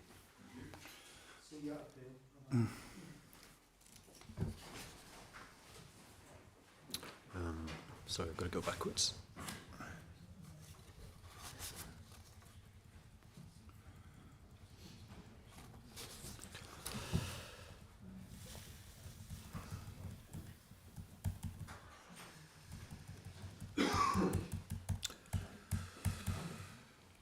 Okay, thank you. So this next application is for some refurbishment work at the Pomeroy Memorial Hall. Proposals are for basically alterations to the external appearance of the Memorial Hall. Still has a lawful use as a village hall. The developments in themselves we feel would conserve the character of the site and the surrounding area. However, the Highways Authority has recommended refusal on highway safety grounds. Officers believe the proposed alterations in themselves would not lead to an intensification of vehicular or pedestrian access.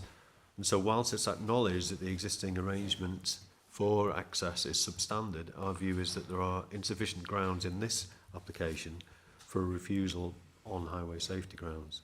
So our application will be recommended for conditional approval. The key issues are therefore the impact on the character of the building, highway safety, and there are a few limited archaeological matters as well. So I'll just go through these. You can see basically the small hamlet of Pomeroy Cottages just below, and we're on a bend in the A515. Sorry, I think, are you okay, Phil? Have we sorted that? We're about to Yeah. go to the CO2 limit on the, I appreciate it is cold, but we'll have to open that window. We need some ventilation, yeah. Thank you. Obviously too much hot air. We've got a bend in the A515, which is 50 miles per hour limit on that. Highways Authority are concerned about the nature of the access into this site. Interestingly, when you see the photos, you'll see just how almost barn-like this hall is. It's in a grassed field and doesn't have an existing car park or proper tarmacked entranceway. So we're really just dealing with improvements to the building itself within this large paddock area that you'll see.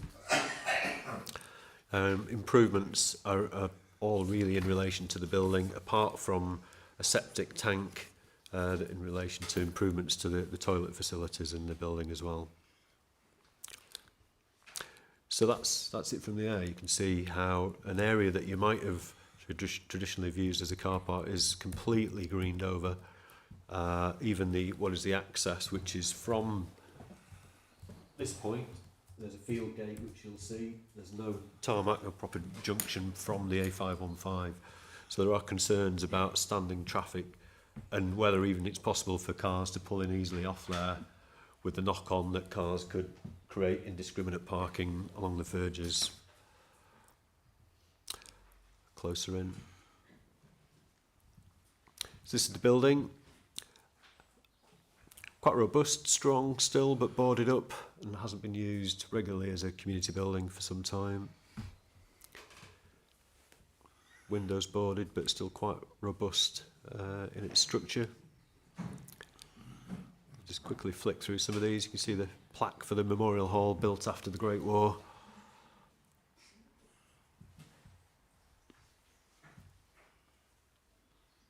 So still obviously seen as a valuable local community asset and something that there's a desire to bring back into use. Is it worth pointing out the ghost of the porch roof above the lintel? Oh, did you? No, it's on that. Did you see? It's on that one, was it? Sorry. You see the line of the porch. I'm with you. Yeah. So there is there was an existing porch. You see some of the shape there, which is part of the plan to reinstate. So there's a pedestrian access at the bottom end of that paddock that comes in towards the cottage's end. And that's basically the vehicular access. It's a field gate with grass intervening. So what's quite interesting is that there was a previous application that included improvements for car parking and access, to which the Highways Authority also objected. So those elements of the scheme were taken out, and this is just an application for fabric, really, just to improve the building. So I think the community are taking a sort of staged approach to trying to solve the issues and bring it back into use. It's actually the applicant is the trustees of the Pomeroy Trust that are doing this. So see from the field side, just general views around the building, see the state of it, an older ramped access that will be improved. Closer in. But the basic structure is sound. And this is really from the paddock, from that pedestrian end, you can see the state of the land with it. Really, just from this point is where you're getting to that bend in the road, so it's difficulty in access and concern about any traffic that might be waiting in the middle of the road to turn into the land, that there could be speeding traffic coming behind them. So there are some concerns there. So it's the existing plan, it's just a really kind of an open space. The windows had all been improved and opened. New handrails and ramps on these sites. So this is still the existing elevations. So there is some works planned to kind of create internal separation, but those aren't the things that we can control through this. So it's just to show you that there are plans to reinstate some internal features, kitchen and internal spaces, toilets, etc. This is the sort of an image of the what would become a porchway again, canopy.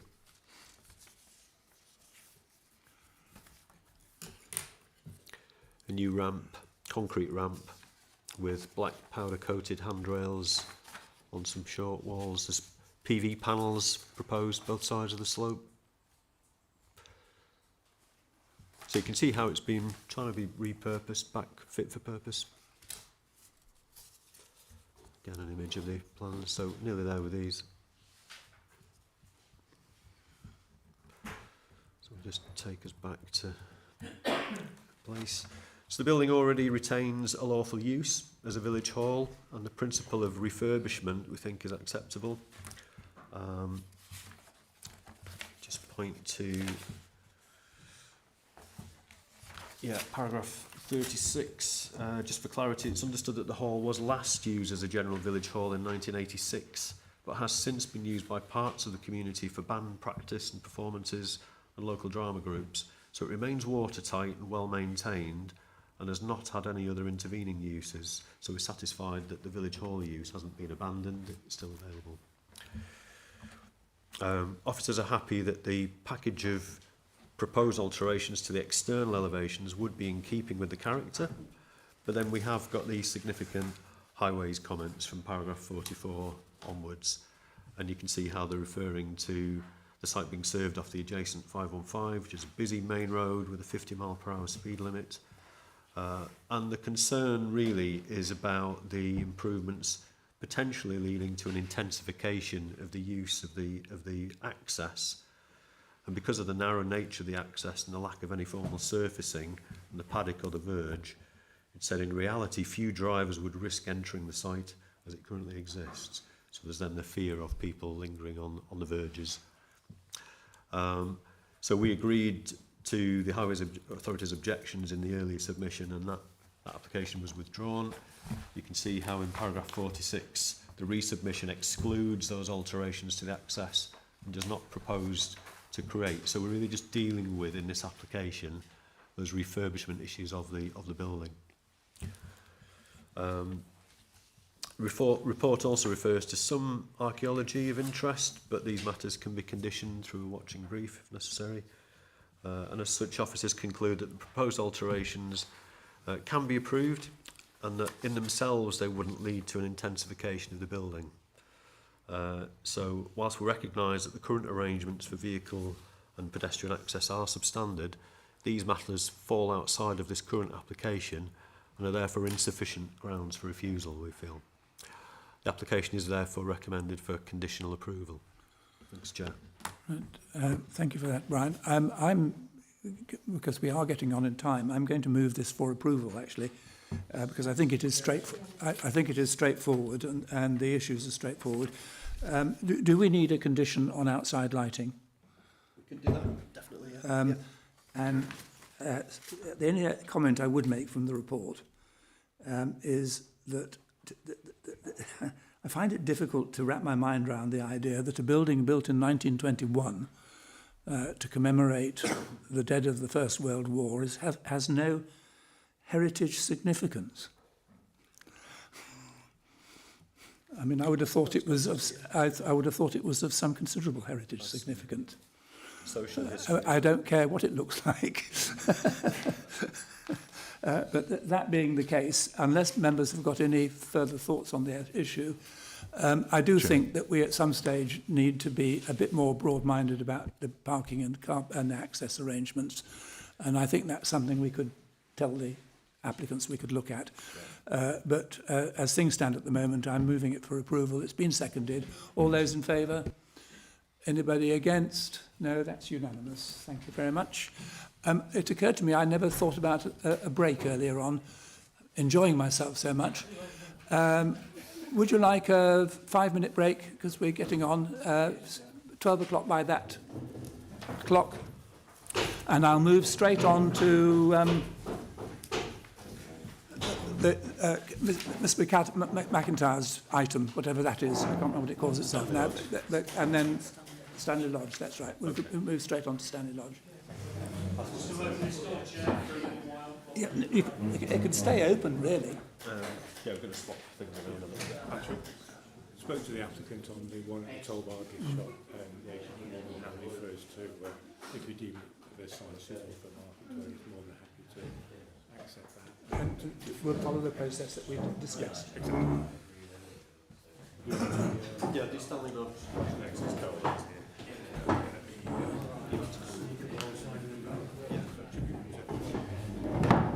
I'm just going to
And everybody else?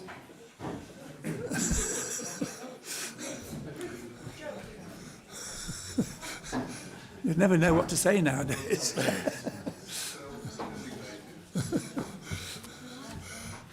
Right. I'm going to move on to agenda item 11, which is Stanley Lodge, Great Hucklow. And we do have one speaker, but Brian, you're going to introduce it. Oh, no, John, you're going to introduce it for us. Yes, thank you, Chair. Good afternoon, members. Stanley Lodge is a former working farm which is located to the northwest of Wardlow Myers in the open countryside. It takes access off Trot Lane, which is, leads off the A623. The application site is behind me. Hopefully I'm not blocking it too much in this. You've got the application site outlined in red in the normal way and the other land in ownership in blue there. The site is visible from this lane which serves other farms, and also there's a public right-of-way which runs north to south through the owned land down the east side of the farm complex, where that affords good views of the building group. The farmstead comprises the traditional farmhouse, which is this building here, and an L-shaped range of traditional barns. And on the west side of those barns there is a modern lean-to constructed of concrete and steel frame. To the west of that there's a modern agricultural storage shed, and to the east of the house there is a recently constructed stable block and a riding arena to the front of the site. So just going through the photographs to show you the context. Obviously you've got the farmhouse here. This is the subject range of barns, the L-shaped range of barns.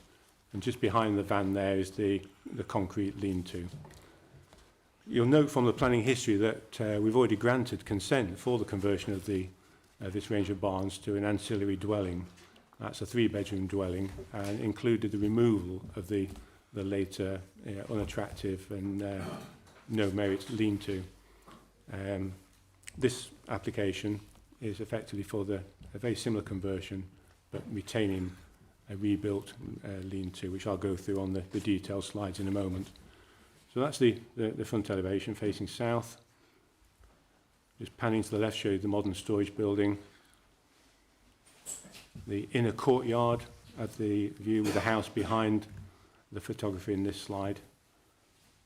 You see the roof is clad with hard row concrete tiles. And the north elevation, farmhouse to the right there, and the other side, the west side of the barn, and here's the current lean-to, which is concrete block, hard row roof, and inside just a modern steel frame. On the right hand side of the slide there you can see the original back wall of the historic barn, and you see from the photographs these barns are of merit. You know, they're a non-designated heritage asset. And this is the very back of the barn and the house to the left there, which backs onto the open fields to the north of the site. So just going through the detailed plans, that's the floor plan of the L-shaped barn and the modern extension, divided as you expect into small bays, and upstairs generally open storage of the upper floor of the barns, and as proposed in this scheme. So we have a conversion of the traditional L-shaped part, so it provides living room, large hallway, utility and ground floor bedroom there, with garden and ancillary storage in that part. And the lean-to is demolished and would be replaced by a new extension built in limestone with a glazed central section, which you'll see better on the elevations. That provides an open plan lounge area, dining area and kitchen, with a boot room to the north. And because of levels, there's a small retaining wall to the left-hand side and steps to the proposed parking area to the left. And the existing central courtyard between the house and the barns would become a residential yard. Next slide shows the upper floor. There'll be 3 further bedrooms, bathrooms, en suites, And you can see here this central section of the proposed new build lean-to would have a completely glazed roof, and we'll see in the elevations it's got that central section, a glazed wall. Existing roof plan and the proposed layout. So of note here, fairly minimal alterations as we go through the slides to the barn, the historic barn itself. On the roof, there's just before new roof light, conservation style. And the existing roofs will be re-roofed in blue slate to match the blue slate on the main house. And you can see here on the back of the main house, they're proposing some PV tiles, which in themselves will be permitted on the back of a property like that, subject to certain criteria. See the glazed roof of the lean-to, the new build lean-to, the parking area, and it's also proposed to have an air source heat pump here, again to help the sustainability and heating of the house.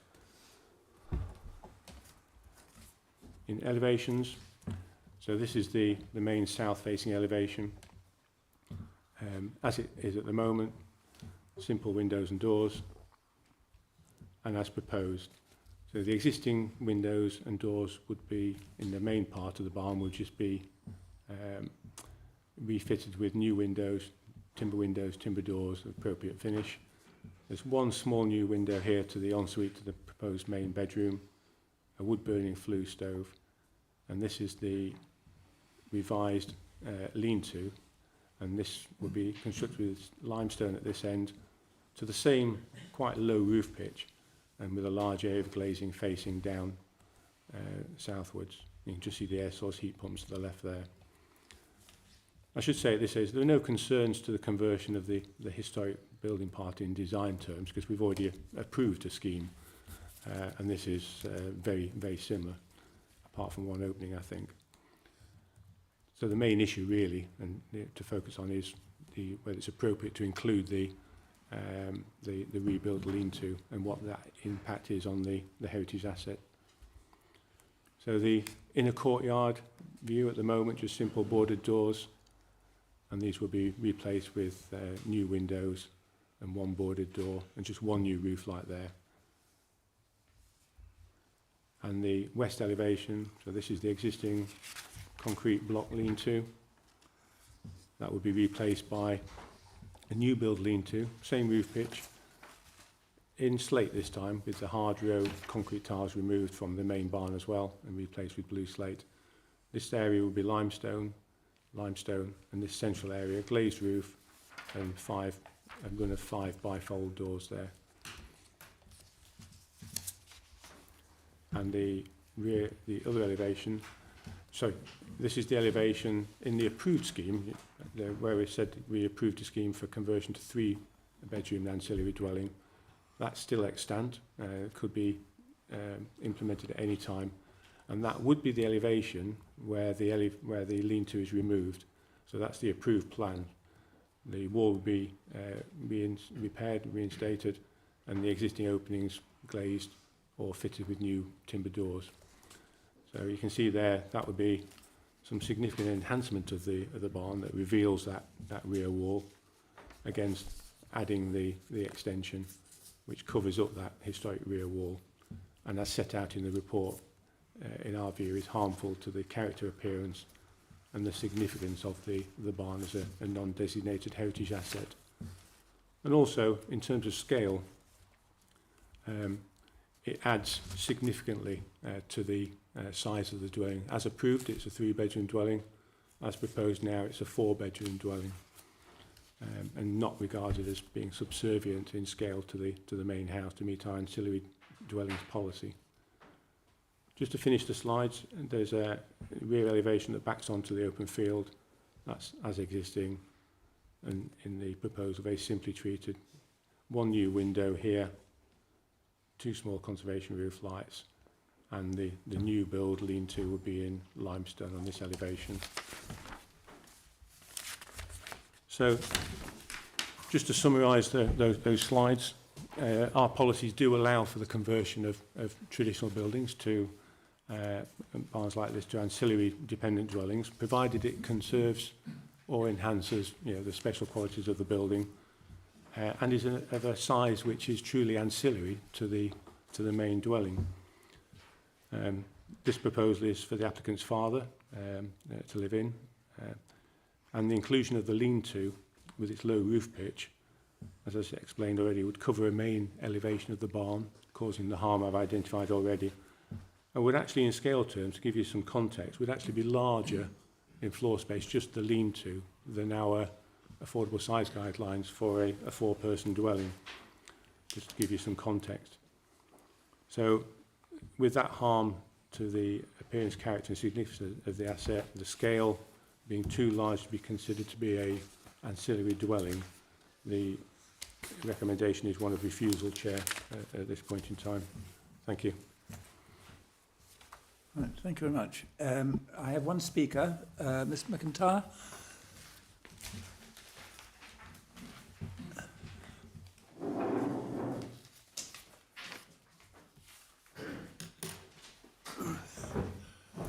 Right, you know the rules, and you have your 3 minutes. That's right. Great. Thank you very much. Thanks. Good afternoon. My name's Caroline McIntyre, and I'm the agent for this application.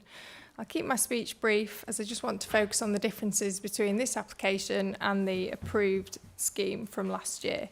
The only difference is the replacement of the existing lean-to element and the creation of a garden store on the ground floor. The building has historically had two elements on the western side, and this is shown on the historic maps, including the OS map from 1898. At some point in the later 20th century, these two buildings were removed and replaced by the existing lean-to, which runs the full extent of the western elevation of the two-storey barn. The majority of the ground floor on the western elevation of the barn has therefore not been exposed for over 150 years, and it's been covered by another building. We therefore consider that exposing this wall is misleading in heritage terms. The scheme replicates the historic footprint of the two small buildings, with the glazed element linking the two. This, in our view, is a more genuine reflection of the historic form of the buildings. The condition of the internal western wall is poor, much altered and finished in lime render. The external appearance of this, if the approved scheme comes forward, is unlikely to make a positive contribution to the character of the building. In the wider landscape, the visibility of the proposals would be very limited, and any views that are available, the appearance of the barns would be improved by the removal of the current blockwork lean-to, but read as a subservient element to the existing barns. The glazed element would be screened by the more solid parts of the scheme to the north and south, and by the barn itself from the east. There are other examples where historic elements have been reinstated, and these include Highfields Barn at Middleton Lane, Top Close Farm at Macclesfield Forest, and the barn at Little Hook Low. With regards to the scale, a large part of the previously approved floor space at ground floor would be used as a garden store. There's no change at first floor level, and the floor space, and the increase in floor space is less than that noted within the officer report, and is only around 50 square metres. There's also a point in the officer report about the inability to link the two buildings together because of the size of them, and but we don't consider that that's a point because the previous scheme was linked by condition. So in summary, the proposals will allow the Burrows family to live together whilst retaining their independence. We consider that in heritage terms, the proposals are an appropriate response, providing significant enhancement to the building, and there's no adverse landscape impact. We therefore ask you to reconsider the officer recommendation and approve this application. Thank you. Thank you. As this presentation has gone on, I've been suddenly starting to ask myself a question. If somebody applied for a barn conversion in the open countryside in a site like this to conserve the barn, would we in principle be prepared to agree that, regardless of whether it's ancillary or not? Do you understand the question? I do. Yes, the answer is in principle our policies do allow for that. You've then got to go on to consider landscape impact and whether it truly conserves. Yes. But in principle, a suitable traditional building could in principle be converted in that way. So picking up the point, for example, that Great Huckler Parish Council make in this context, if this is it relevant to the present application that it's ancillary, or should we just be judging this as a barn conversion in the open countryside? It is. It's highly relevant because if you see from the layout, it has a very close relationship to the main dwelling, and by reasons of that proximity, it can't be an independent dwelling, so it does need to be tied in some way, and they've applied. Sorry, I want to get this absolutely right. Why can't it be an independent dwelling? Because if, say, you or I lived in there, it would cause unsatisfactory impact on the amenity of the people who live in the main house. Oh, I see. And vice versa. Right.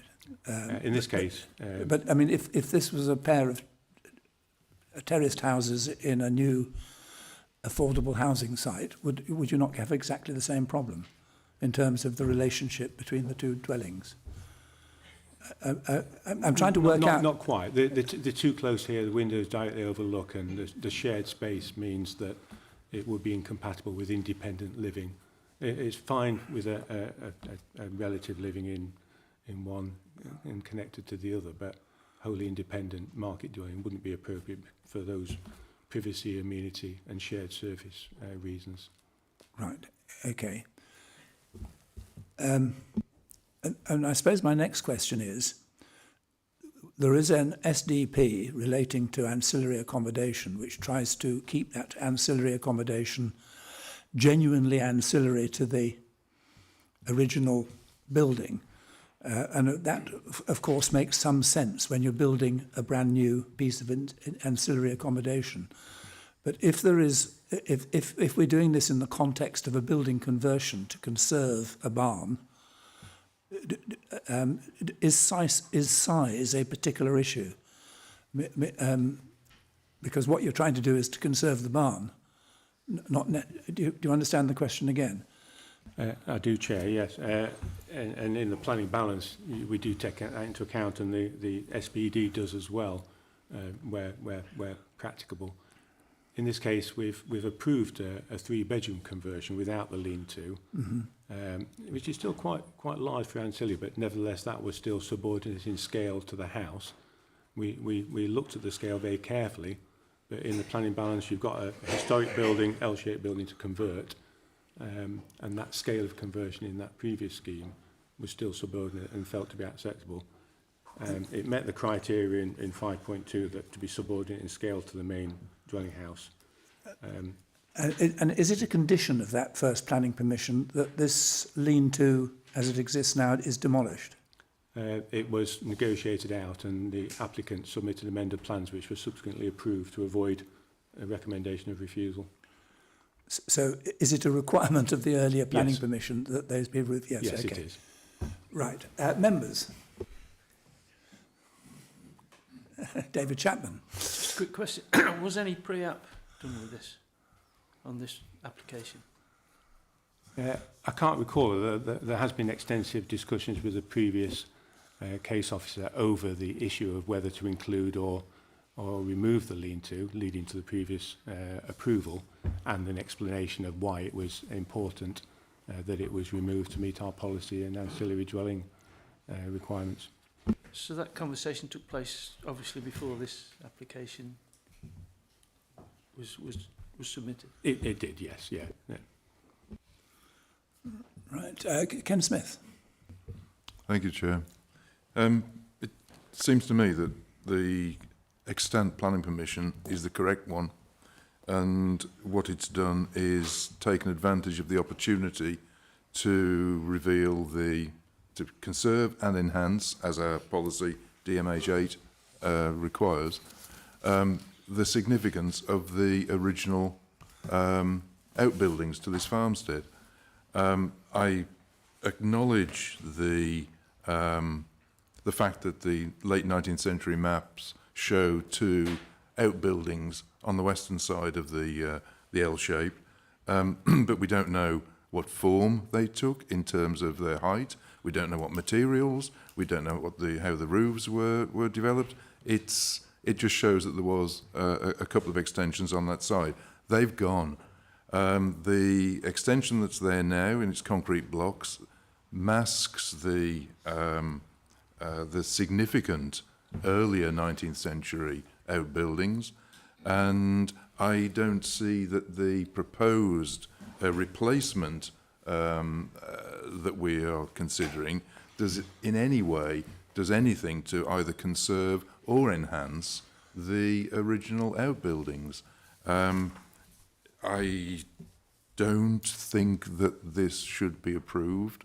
I endorse the officer recommendation for refusal, Chair. Right. Any other members? Are you moving that for approval? Well, I'm happy to second that from the chair. Has anybody else got any comments to make on this? In that case, I'll put it to the vote. All those in favour of a refusal on the ground set down. Anyone against? 1, 2, 3, 4 against. 5 against, say. Can I just do this again so that we get it absolutely right? Those in favour of refusal on the ground set out. 1, 2, 3, 4, 5, 6. That's me, 7. Those against? 1, 2, 3, and those abstaining? 1. Thank you very much. That is refused. And the next application for which we have speakers, I presume we have the speakers still, is the items 12 and 13, an application and a listed building application for Telbar Cottages, Castleton. Right, that's just you again, I think, isn't it, John? It is, Chair, thank you. Yeah, up on the screen behind me. Oh, hold on. Let's see what time it's supposed to start. Because It says 20 past. Is Simon here? 20. Yeah, I can't see the 12:20. We are at agent. 12:20. We're fine. Let's move on. The agent may well be waiting outside. Is he coming to speak?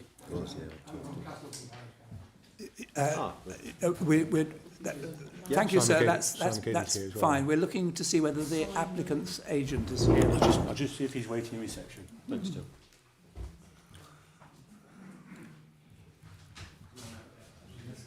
Okay. So we've got the parish council. Yeah, I think he's planning on coming about 20 past, is it? Half past. He should be here in a few minutes. We'll start because it's Okay. I think this is The straightforward. time's been given, hasn't it? Yeah. Okay. Yeah. So this is an application, full application for, as described, for a change of use to a holiday let, removal of bay windows and restoration of windows and railings, removal of air handling units and ductwork, alterations as detailed on drawings, replacement windows at Tollbar Cottage, Castleton. There's a planning application for the change of use and the works, and there's also an accompanying application for listed building consent. Obviously, these will have to be taken separately by the committee, but I'll do one presentation for both, if I may. So this is the application site. It comprises the former Tollbar gift shop, which on the screen behind me is this half of the property here. And the left-hand half is a existing dwelling in the same ownership. The site is a listed building, a Grade 2 listed building. It's situated right in the centre of the Castleton Conservation Area on the main street and backs up onto the churchyard to the Grade 1 listed church. There is a narrow right-of-way down the east side which leads into the church, and we noted on the site visit yesterday that the shop had been closed for some time, and we have a surveyor's report explaining that due to the small size of the shop, the lack of facilities and the change to the retail market, there was no demand for these premises anymore. It's no longer a viable concern, findings which we accept as officers. So the proposal is therefore, as submitted, to change it to a holiday let. And the case before you, the application is brought before you because of the parish council concern and objections, and their wish, the fact that it's preferred to be used as a affordable dwelling, and that there are already too many holiday units within and around the village of Castleton. So that's why it's before you today. This is the photograph of the main elevation facing the main street. So you have the gift shop to the left, the application site, the residential dwelling to the right, and the right of way between the buildings to the churchyard behind. And you can see in these slides the front elevation has been altered somewhat over the years by the addition of these bay windows, slight projecting bay windows at the first floor, the removal of what would have been railings, low stone walling railings across the front as well, all removed, and these works to facilitate its use as a retail shop. Works which have harmed the character of the building and affected its significance. Round the back, further changes have taken place. This is from the churchyard. You've got a tall wall which drops to a lower yard area at the back of the premises. You can see here there is a polycarbonate canopy, there's some air-conditioned handling units and blocked up windows, which we saw on the site visit, all done to facilitate the shop use. So that's the footprint, shows the scale of the small yard accessed from this right away down the side through a gate at the side there. And as proposed, there's quite a significant degree of enhancement to the building, which I'll go through. But from an aerial point of view, there's the reinstatement of the railings here to match those alongside, removal of the bays and new timber windows of appropriate pattern in the front elevation, the reopening or glazing of a small interesting opening on the side, and the reopening of the rear windows following the removal of all the canopy, the air conditioning units, and a lot of unnecessary and rather ugly external pipework, which will be rationalised as well. So that's the existing floor space, ground floor space. It looks quite busy, but it's just open shop at the moment with a small staircase in the corner leading up to the first floor. Upstairs is somewhat truncated from the ground floor area because the existing house extends over part of the shop at first floor level. So upstairs, the stairs come up, there's a small sink there, and then there's an open storage area lit from the window to the front. And at the rear, there's a blocked up opening. As proposed, the downstairs would be an open plan living, dining, kitchen area. The small kitchen units on the back wall, windows reopened, and the bay windows removed there, and the reinstated walling and railing. The little, quite interesting toll window on the corner would just be direct glazed, whereas these blocked-in windows at the back would be traditional timber windows would be in place. The stairs would lead upstairs to a relocated doorway, and there'd be a small new bit of partitioning to create a small ensuite bathrooms. So space for a double bed.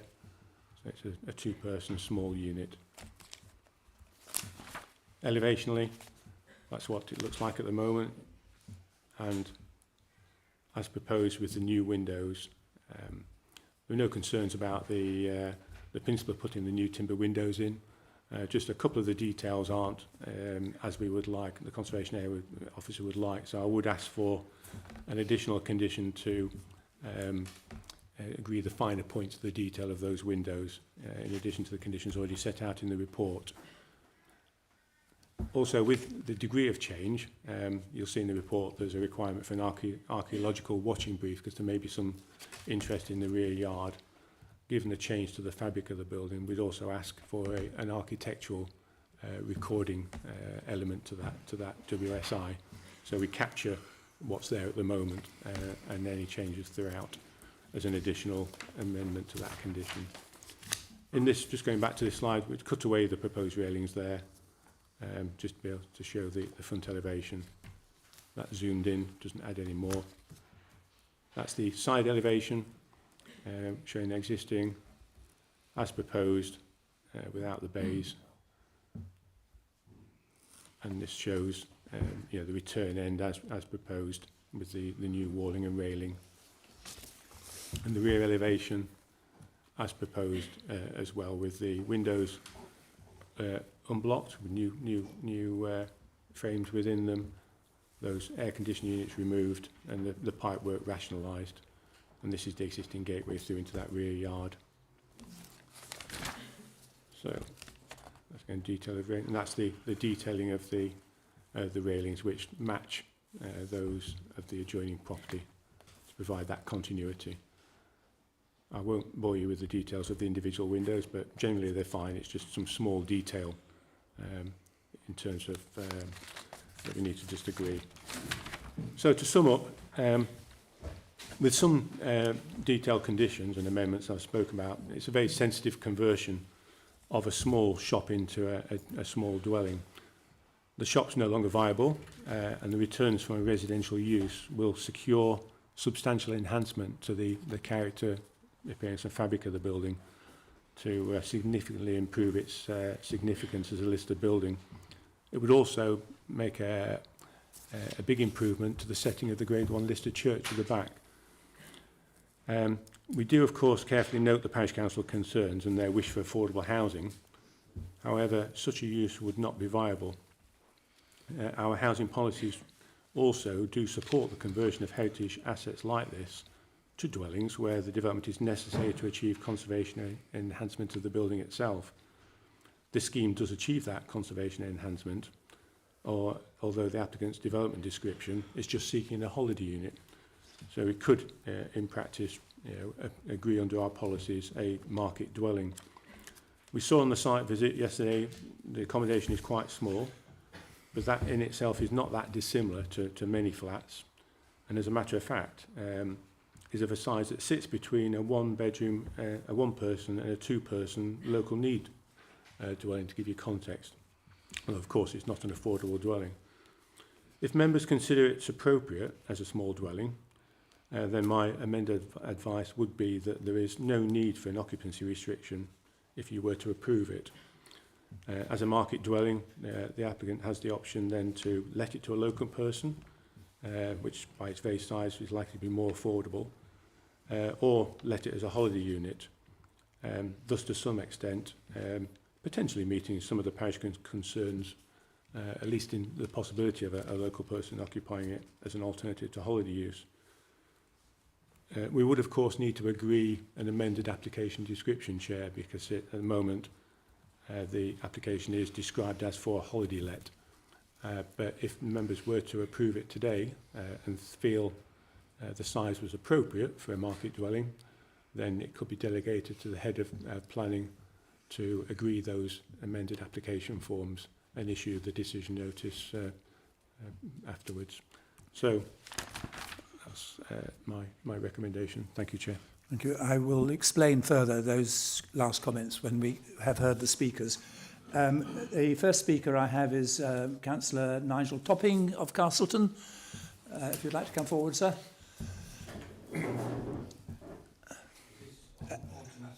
No, you have to press the bar on the front there. That's right. Thank you. And I think you have 3 minutes to address us.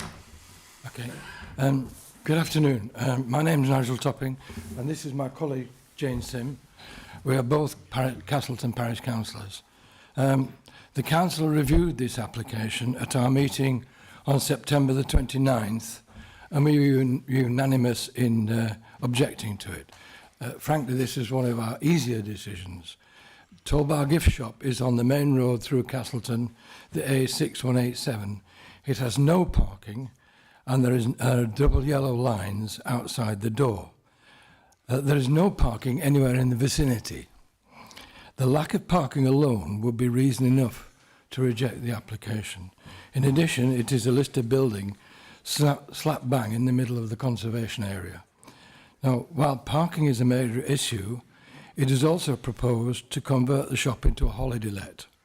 Now, I'm sure you will all agree that it is important to strike a balance between tourism and village life.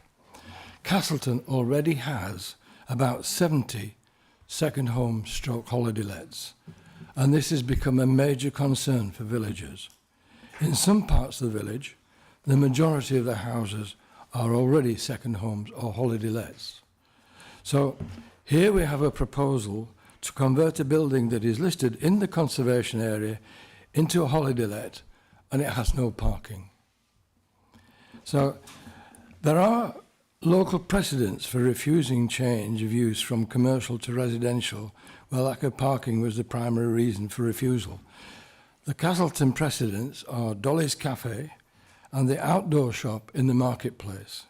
So we, as parish councillors, representing the interests of the village and its residents, will urge you to refuse this application. I did speak to a villager on Wednesday about this, and his response to the proposal was, "But that's ludicrous." And that, I think, sums up where we stand on this. Thank you. Thank you. Mr. Is it Gedai or Geddy? Geddy. I'm sorry about that. Sounds Australian, doesn't it? Gedai. You have 3 minutes to address us. Yeah, okay. Good afternoon. I'm Simon Geddy, accredited conservation architect, speaking on behalf of the applicant Joyce Harrison, who you met yesterday at the site visit.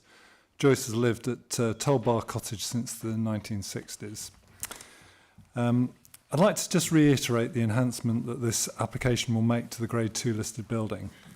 The conservation back to residential will allow the reinstatement of the original railings, important part of the streetscape, and reinstatement of the windows to the historic sashes that we have evidence for and are shown in the heritage report that's been submitted.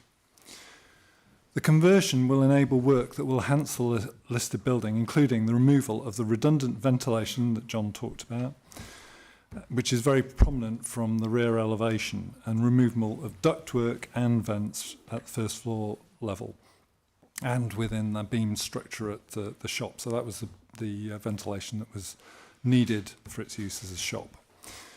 The polycarbonate roof to the rear yard will also be removed, and that will improve the appearance of the property and enhance the setting of the church and the churchyard. The Parish Council have just raised the issue of car parking. I mean, there's a substantial public car park nearby Tolbar. Every time I've visited, I've parked there, and there's usually spaces during the day.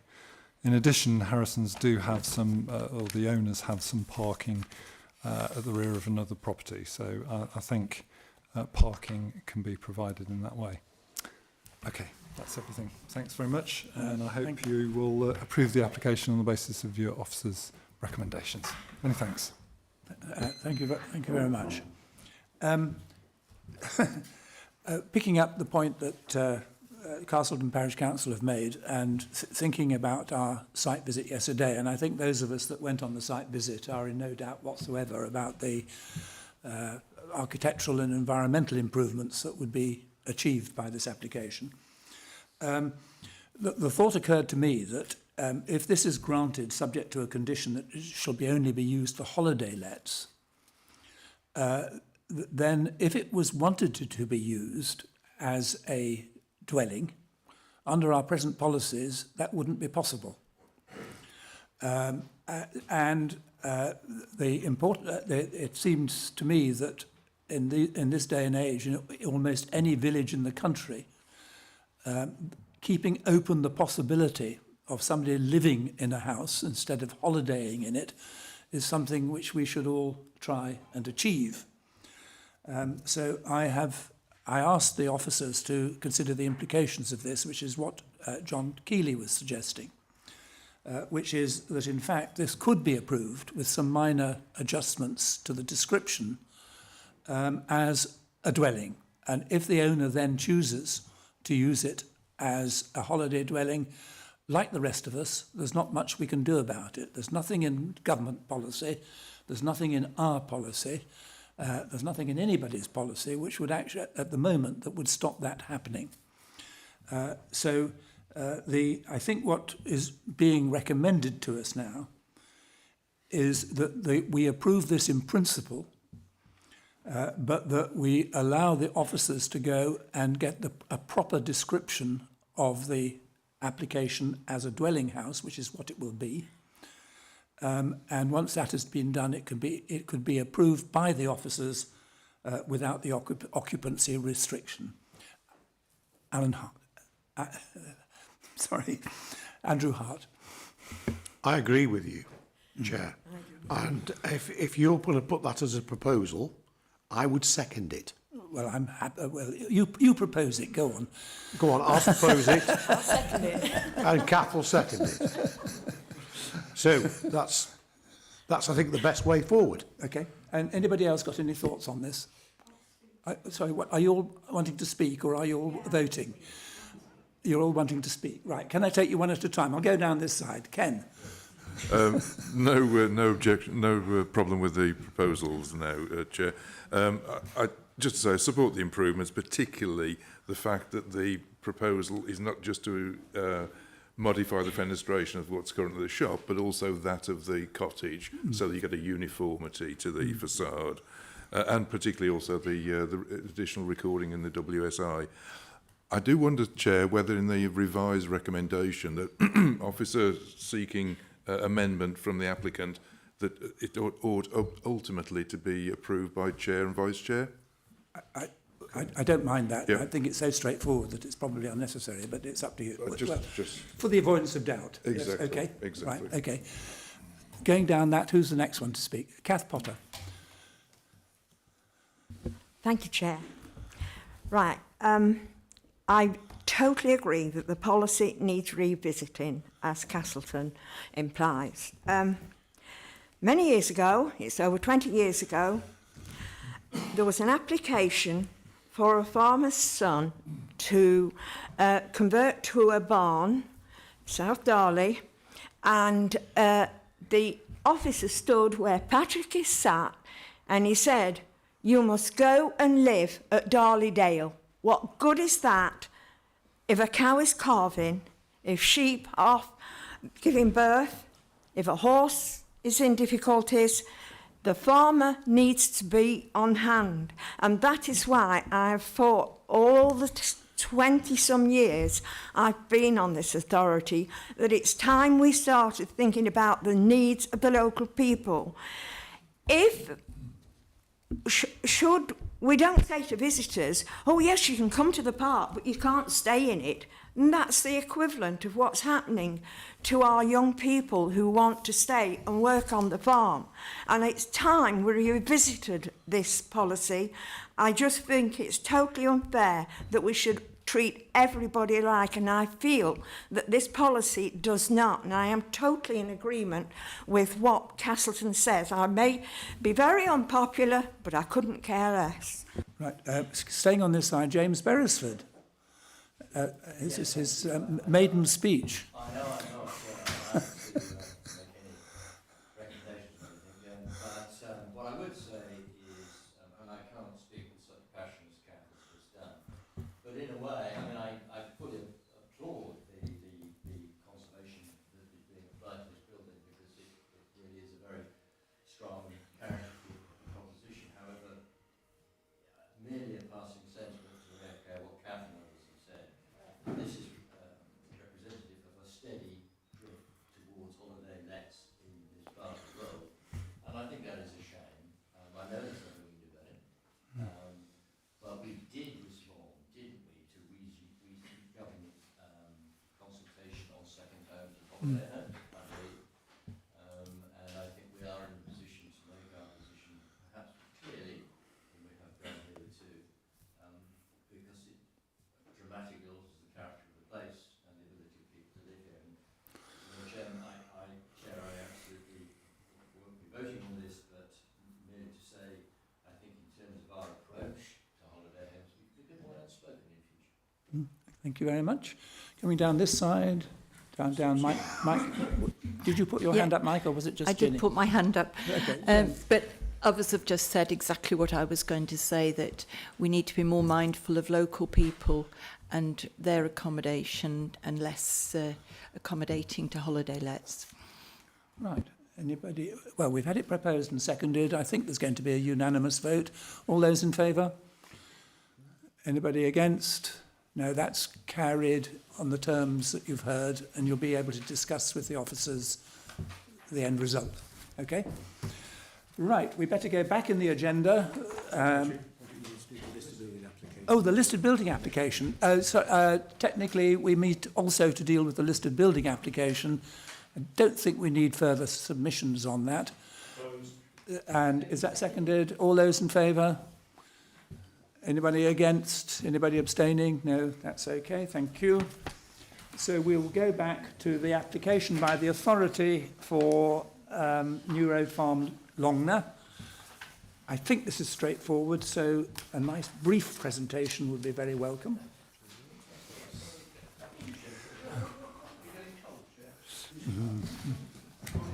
Getting hungry, actually. Chair, could we have some openings closed, please? What?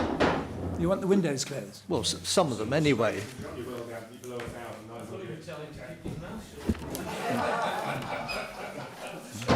I wouldn't dare.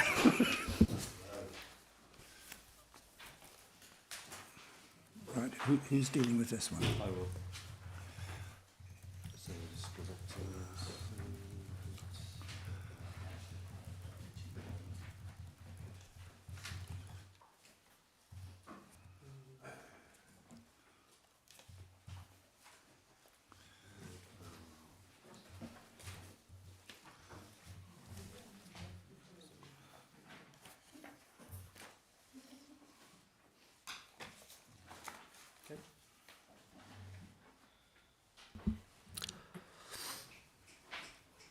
Okay, yeah, thank you. So we're at New Road Farm, New Road Longner.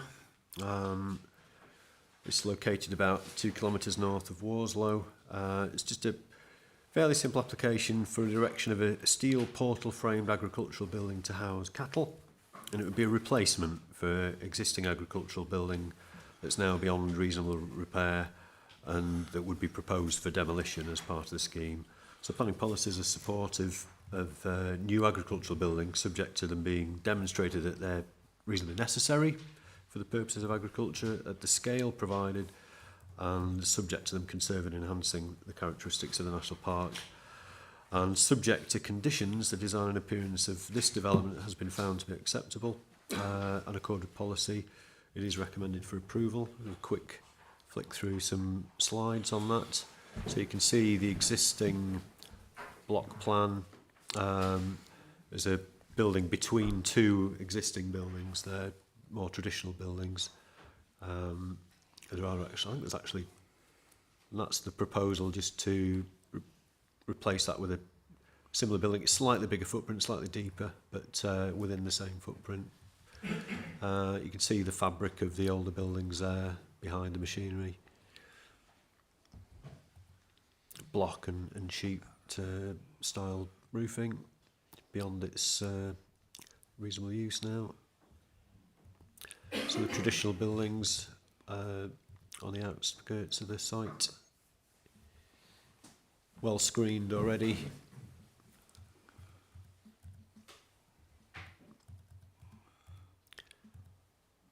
This is just a draft floor plan, just showing the arrangement for the stock use there.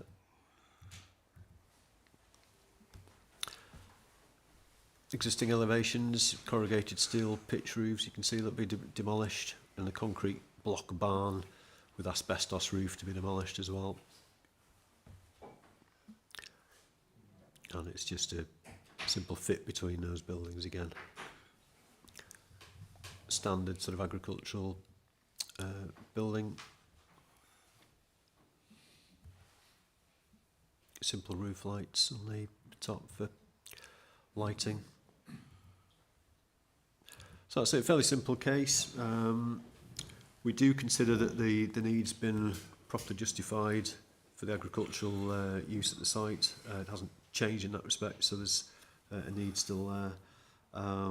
There's a functional requirement for agriculture, and it sits on the footprint of the existing buildings, accords with adopted policies, and accordingly we recommend conditional approval for the buildings. Can I just ask, that keeping on that particular drawing on the wall, does that elevation look into the farmyard, or does it look out into the open countryside? That's looking in on it. That's a access into the buildings. So that's what you'll see if you're standing in the farmyard. So what you'll see from the countryside is the next one along, is it?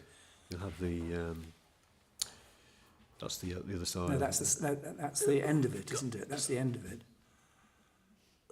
That's the existing anyway, isn't it? So What I'm trying to get to grips with is what will you see from outside the farmyard as opposed to what's in. I think that's it, Patrick. Yeah. That is it. Yeah. So you've got this kind of in that cement fibre. In that case, my comment would be that those concrete panels at the bottom of barns are very ugly. Yeah. And they're often, particularly in an area like this, the wrong colour.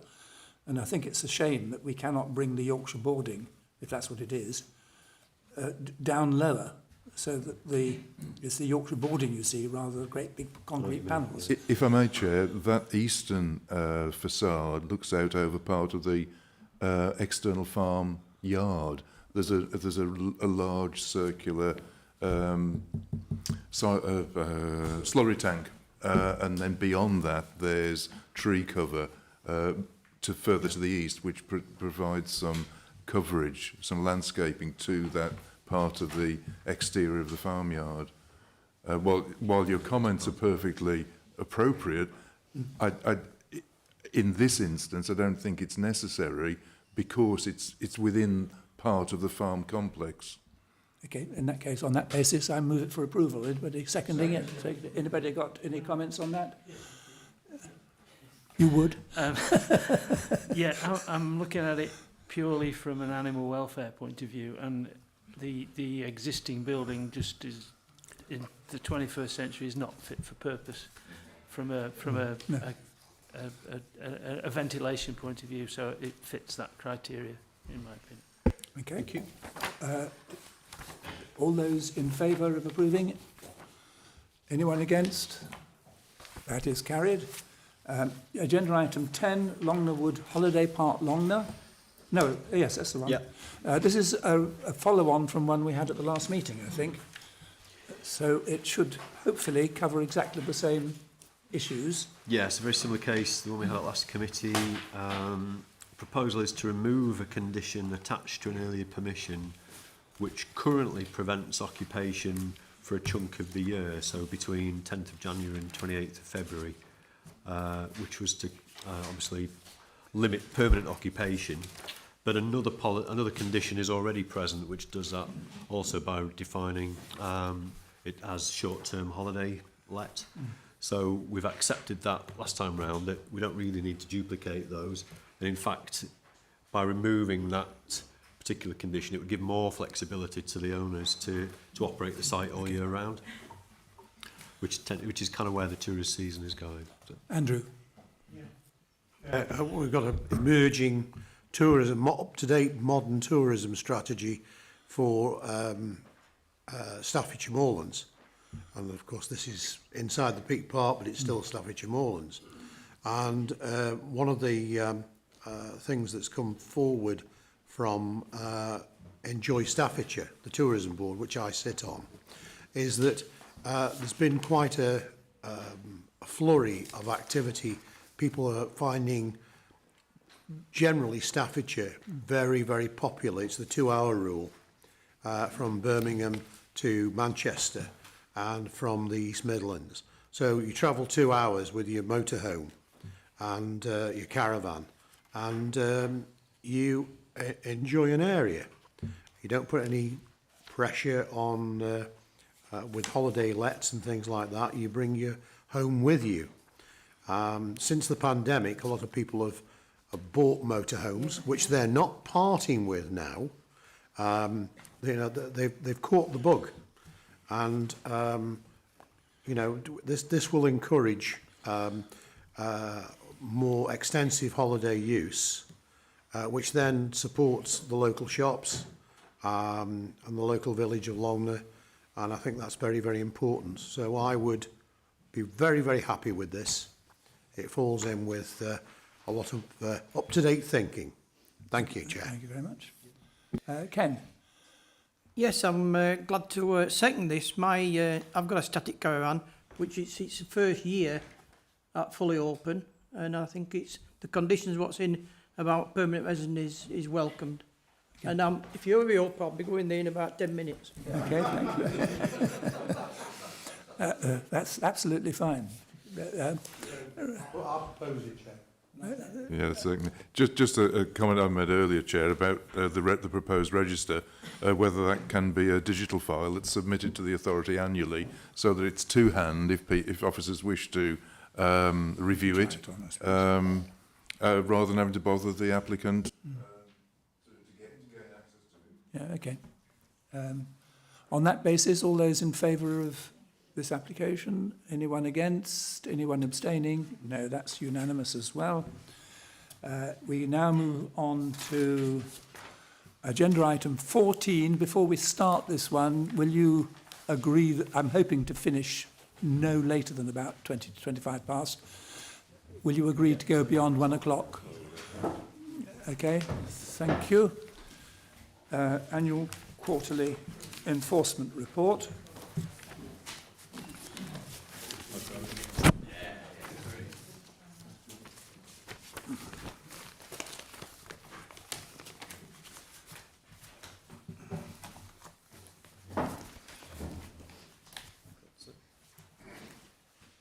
So we've got Tom Shields picking this one. I don't think everybody who's on the committee now will remember who Tom is, but Tom was working with us. He's now back part-time on planning enforcement. So welcome back, Tom. And you can introduce this report. Yeah, thank you, Chair, and good afternoon, members. So I'm filling in for Andrew Cook today, our team manager. So when we come to the applications, I do know them reasonably well, and I'm happy to take questions about any of them. But if there are things that I can't answer, then I'll discuss with Andrew next week, and we can come back to you on those points. So the report before you sets out the work done by the monitoring enforcement team in the last quarter of 2022, between October and December. So as set out in the report, one formal notice has been served in that time, and that is for the development on the slide behind us. It's the shipping container here, painted. And the site's in just next to Woodhead Road in Tintwistle. It's in the Tintwistle Conservation Area, prominent site. You can see the views to the Longdon Valley in the background. So the container is used for storage. I believe it's both some domestic storage, but primarily in connection with the landowner's business. So we do appreciate and understand that there is a business requirement for this storage, for a storage facility rather, but this particular building is a wholly unsuitable building for the centre of a conservation area in such a prominent location. It causes harm to the significance and character of the conservation area, hence the serving of an enforcement notice. But it's just worth us kind of relaying the fact that our planning policies do support appropriate business development to try and assist in these situations. And we have started to have a conversation with the owner to try and find a more sustainable and suitable policy compliant way that strikes a better balance between meeting the business needs whilst also protecting the special qualities of the national park, but this is not a suitable solution. So served a notice which came into effect on the 16th of January and which requires the removal of the building and gives 3 months to comply. So appeals not been submitted, so that has now taken effect. So we'll monitor the situation until ensure that the building is removed. Okay, moving on to the next section of the report, which is the breaches resolved. I just want to correct under, so that's paragraph 6 of the report, towards the bottom of the second page, Roseway, Hope Road in Banford. There's a mistake in a typo in the reference number there. It reads in the report before you 200036. It should be 20220036. So I won't go through each of the breaches resolved. Like I say, happy to try and answer any questions if members have them. The one that I want to just pick up on a little more detail is the one on the slide, on the screen at the moment, which is Manor Farm in Grindon. It's a very long-standing enforcement case relating to outdoor storage and untidy land. this site is just outside of the conservation area in Grindon. The farmhouse at Manor Farm is a listed building.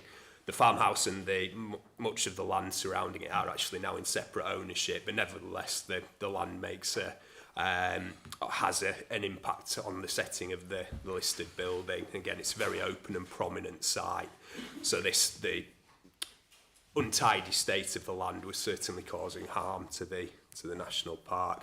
So we've just got a couple of before and after photographs so you can see the extent of the storage in that part of the site. And then pleased to say that it has all now been removed.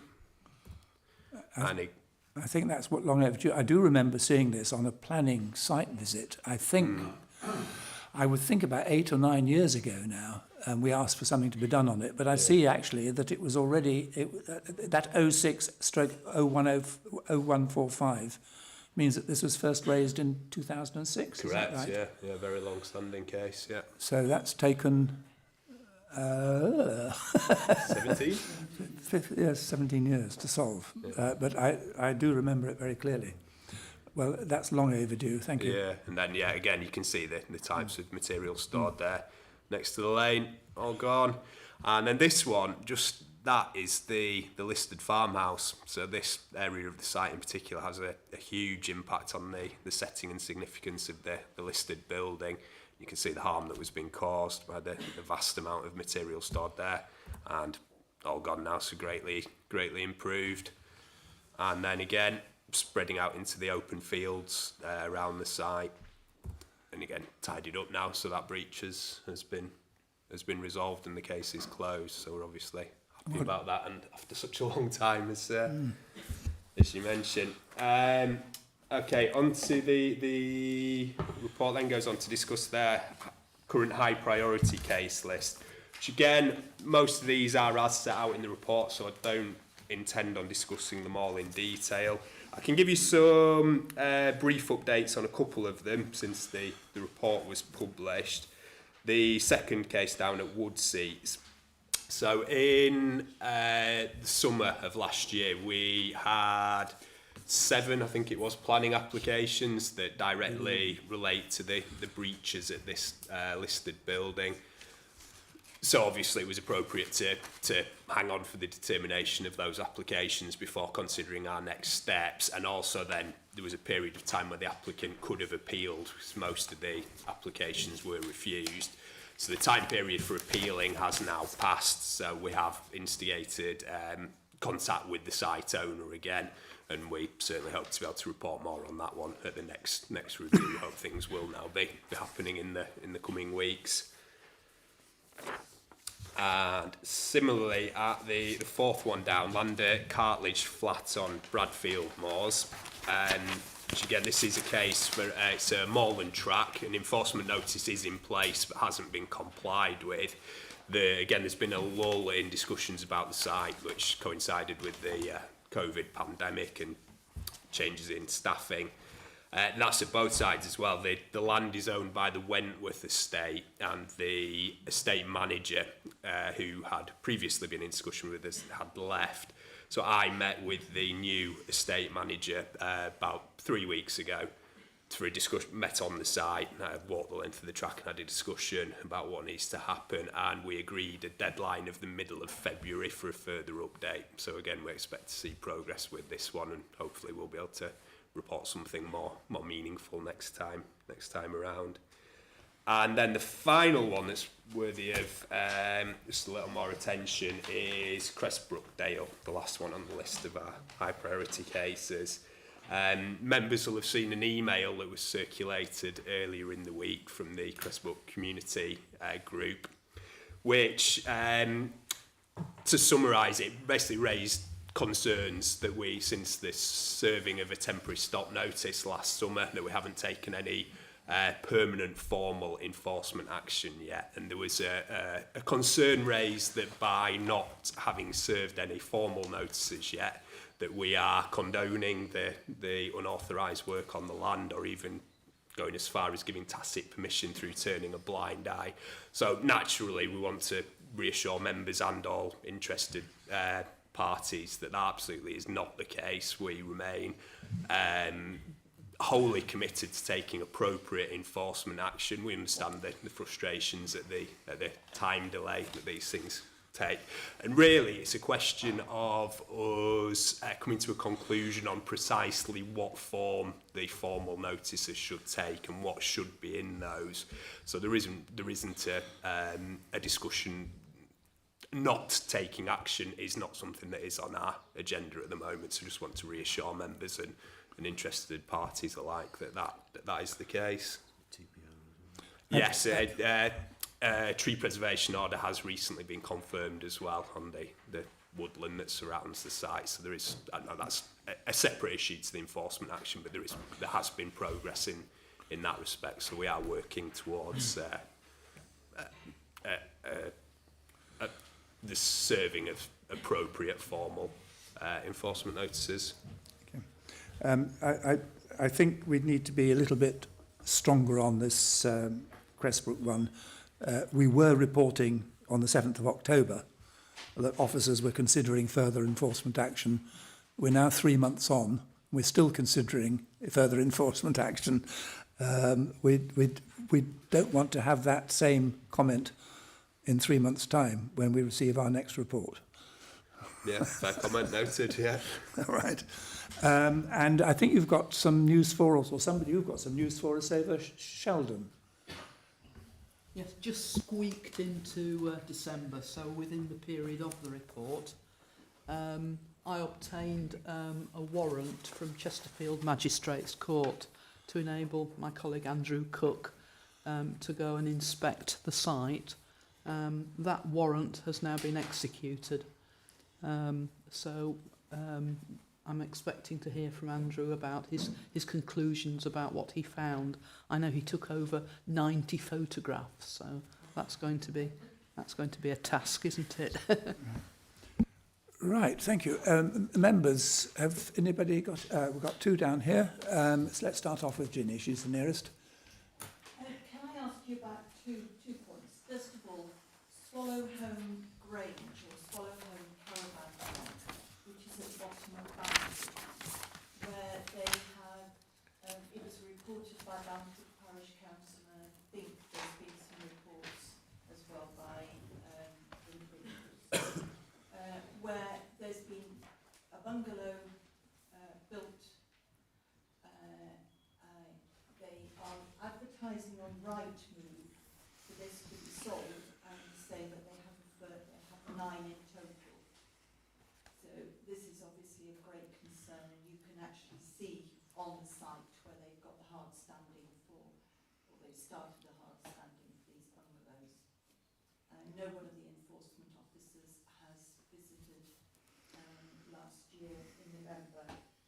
They were scheduling a review with the line managers, so you can do with an update on that one, please. Okay, you've got a note of that? And the second one I wanted to mention was Bank House, in the centre of Havsage, where I understand it was brought to our attention in November 21, and the owners were advised that they needed to get planning permission for erection of some wooden constructions outside.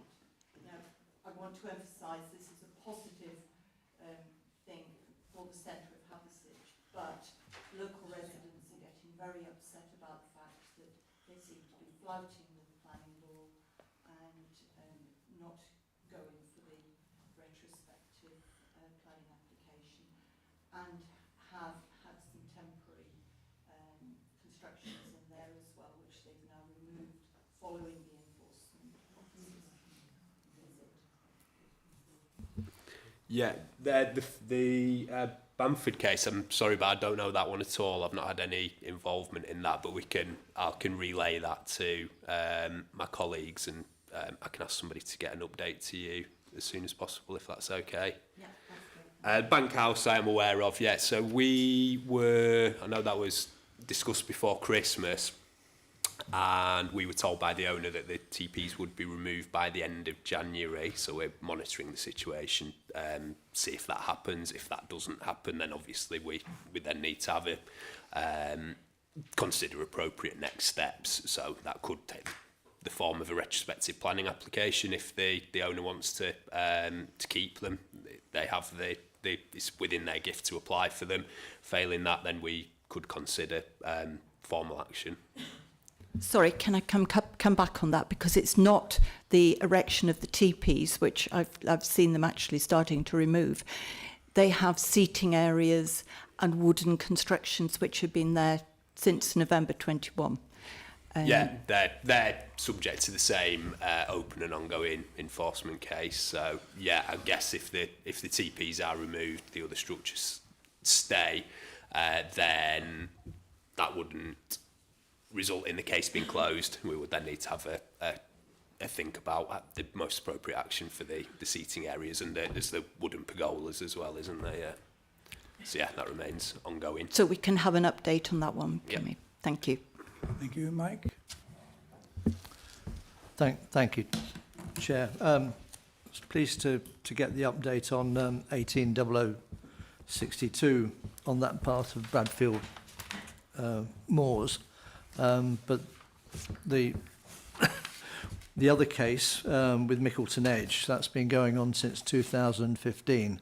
Not quite up there with the 2006 case, but it is dragging on an awful lot. If you could, if it's not in your brief, can it be fed back to officers that would like to see some progress on that? Yeah, certainly. Yeah. Thanks. Right. Any other members? I think we're very encouraged by one or two bits of progress here. That's good, but we mustn't lose sight of the fact that we still have something like 30 enforcement notices that have not been complied with, and we have a number of cases that we still haven't followed up. It goes back a number of years, and we must keep an eye on those, and we must look at priorities generally. I think our annual report, which I think comes in June, must catch us up on those and make sure we understand exactly where we're up to. Because we clearly need to review the targets that we're setting ourselves, one way or another. Okay, any other members got any comments? In that case, this is just to note, so all those in favour of just noting, anybody against? No. And the final report is the Head of Law reports on planning appeals, which seems to me to be straightforward, so I'm not proposing to have any debate on it. Is that all right? Okay. Thank you very much, and good journey home.